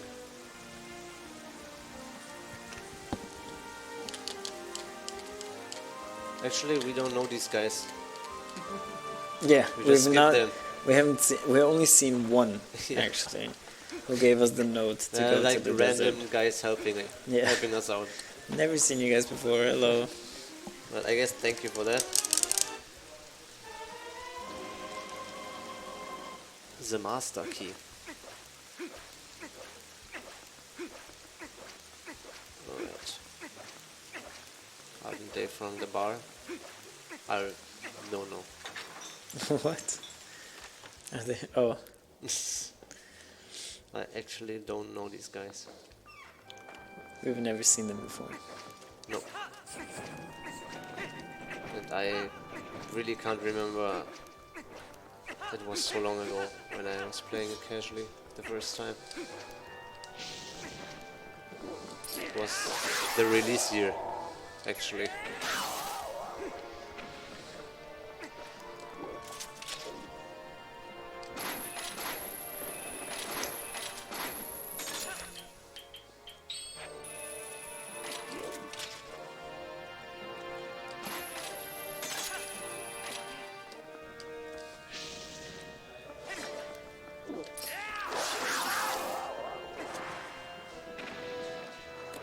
Oh, a bit too early. Bonk. Oh yeah, in this Dark Knight fight actually it's pretty hard, so we have to make sure that we just skip it. Like that. It's actually not hard, but it's hella laggy. It's the laggiest fight in the game by far, so it's actually pretty good that we get to skip it. Because all of the torches and like the magic barrier and stuff like that. Okay, so we're gonna go to the end. Yeah, full RNG mode here. The fight is three phases? No, 4 phases. I mean, this fight coming up is only one phase, really. Yes, this one, yeah. Yeah. But, I mean, Zelda. It's like a boss rush now. So Zelda, Princess Zelda, is actually completely RNG. And Zelda, so we're 3 hours in. A speedrun would be here like 2 hours 40. A good run, I mean, would be here around that time. The world record holder, Zelda, is his biggest time loss actually. So, and that's like 25 seconds. So imagine playing so well that at the very end she lost the most time, and it's pure RNG because these attacks she does. So for example, she did a light. Okay. This one. She has 3 attacks. She can do like a magic ball that you have to send back to her to hit her. So that's the only way to damage her, which she will do now. Never mind. So the very first attack she did was actually like a light bulb thing. Is the first one scripted though? The first attack? No. Also RNG. Yeah. So this one is what you want at the so first attack. No. It's already at least a 9 cycle. So you want the light bulb at the first hit, at the 3rd hit, and at the 7th hit. And everything in between would be perfect if it was like a dash attack like she did. This fight, we're not exactly sure, but it's definitely like around 4 minutes or something. Because how much? 4 minutes. Because for one, these triangle attacks, they lose more time than a dash attack she does. And also, the time in between attacks, like how she's floating like this right now, is also completely random. So, wait, how many was that now? 3, 4, 5, 6, 7, 8... Yeah, so 9 cycle. That lost probably like 40 seconds or something. So, yeah. But you can lose. Technically, you can go up to 15 cycles if you're very unlucky, and then the time in between can be very slow. And also, you could get triangle attacks all the way. So the potential is high. But this one is no RNG, right? Yeah, this one is not RNG. Oh, finally. It used to be RNG, but we figured out that if you damage him a certain way, you can get him. So you can get him into like a critical state, so-called, where he just jumps out immediately out of the first portal. If he's not fully critically hit yet, he will play around with his portals where he comes out. But these slashes we do here are on purpose to set up. He's now at like 1 HP. So now he's like at his most critical he can be. And now he's not going to play around, and he's just going to charge out immediately out of the first portal he can, like that. And then you can just flip him, and then because he's so low HP, you can, as a wolf, just attack him and he dies. So Nice. yeah. Yeah, and the next one is pretty much like a semi-auto-scroller. Right, yeah. So coming up now is Horseback Ganon, which is, Ganon on a horse, you're on a horse, and you have Zelda in the back, and she tries to snipe him with light arrows. And people will say, oh, it's RNG, the way she shoots, but actually you can, he is RNG, so Ganondorf, the way he rides is kind of RNG, and you can aim with Zelda by changing the way your CC camera looks. So yeah, so you target him, and then you need to make sure that your camera has always Ganondorf in the center to make sure that she hits him properly. But he sometimes does like these zigzags. Yeah, we saved Zelda, so she's back. Nice, that was a pretty good fight. Yeah. Nice. Okay, last phase. Last phase. There's actually a gimmick that's also German only, actually, for the German language. He has a cutscene coming up where he says like, oh, enough talk, blah blah blah, time to fight. And in any other version, you have to like press A to continue the text box for the cutscene to continue. But for some reason in German, they just didn't care, and the cutscene still goes even though you don't proceed with the text box. So you can just keep it on screen. You're fighting very good. Yeah. You can keep it on screen now, and the fight will still start. So that's exactly what we're gonna do. Zelda somehow returned true. I never thought about it. Just text box. Yeah. This is such a basic German text box. Now we're gonna equip Iron Boots and time. That's it.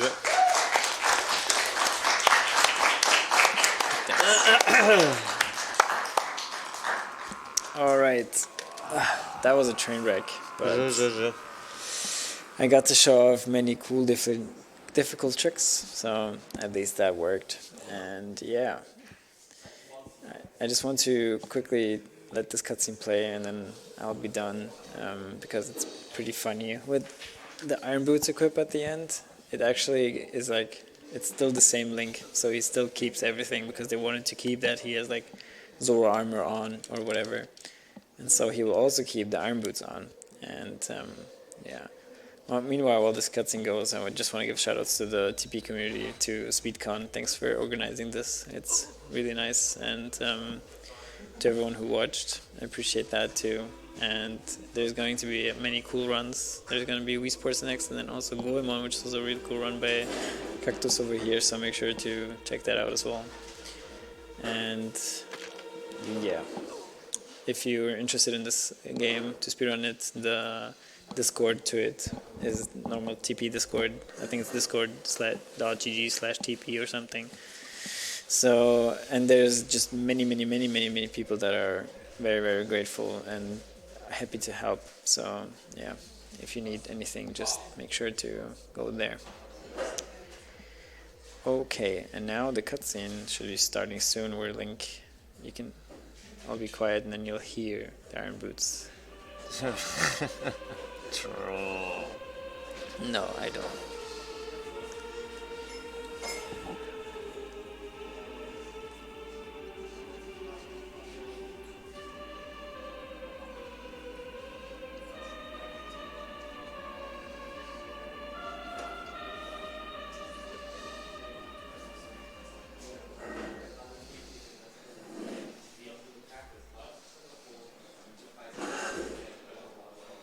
So yeah, now you'll hear.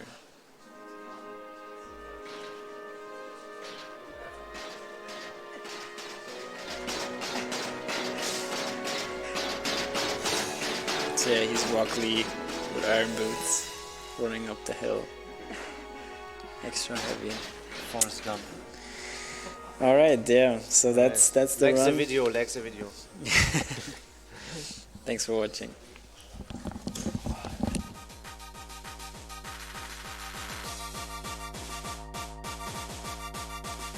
Thank you very much, Kejs, for that amazing Twilight Princess run.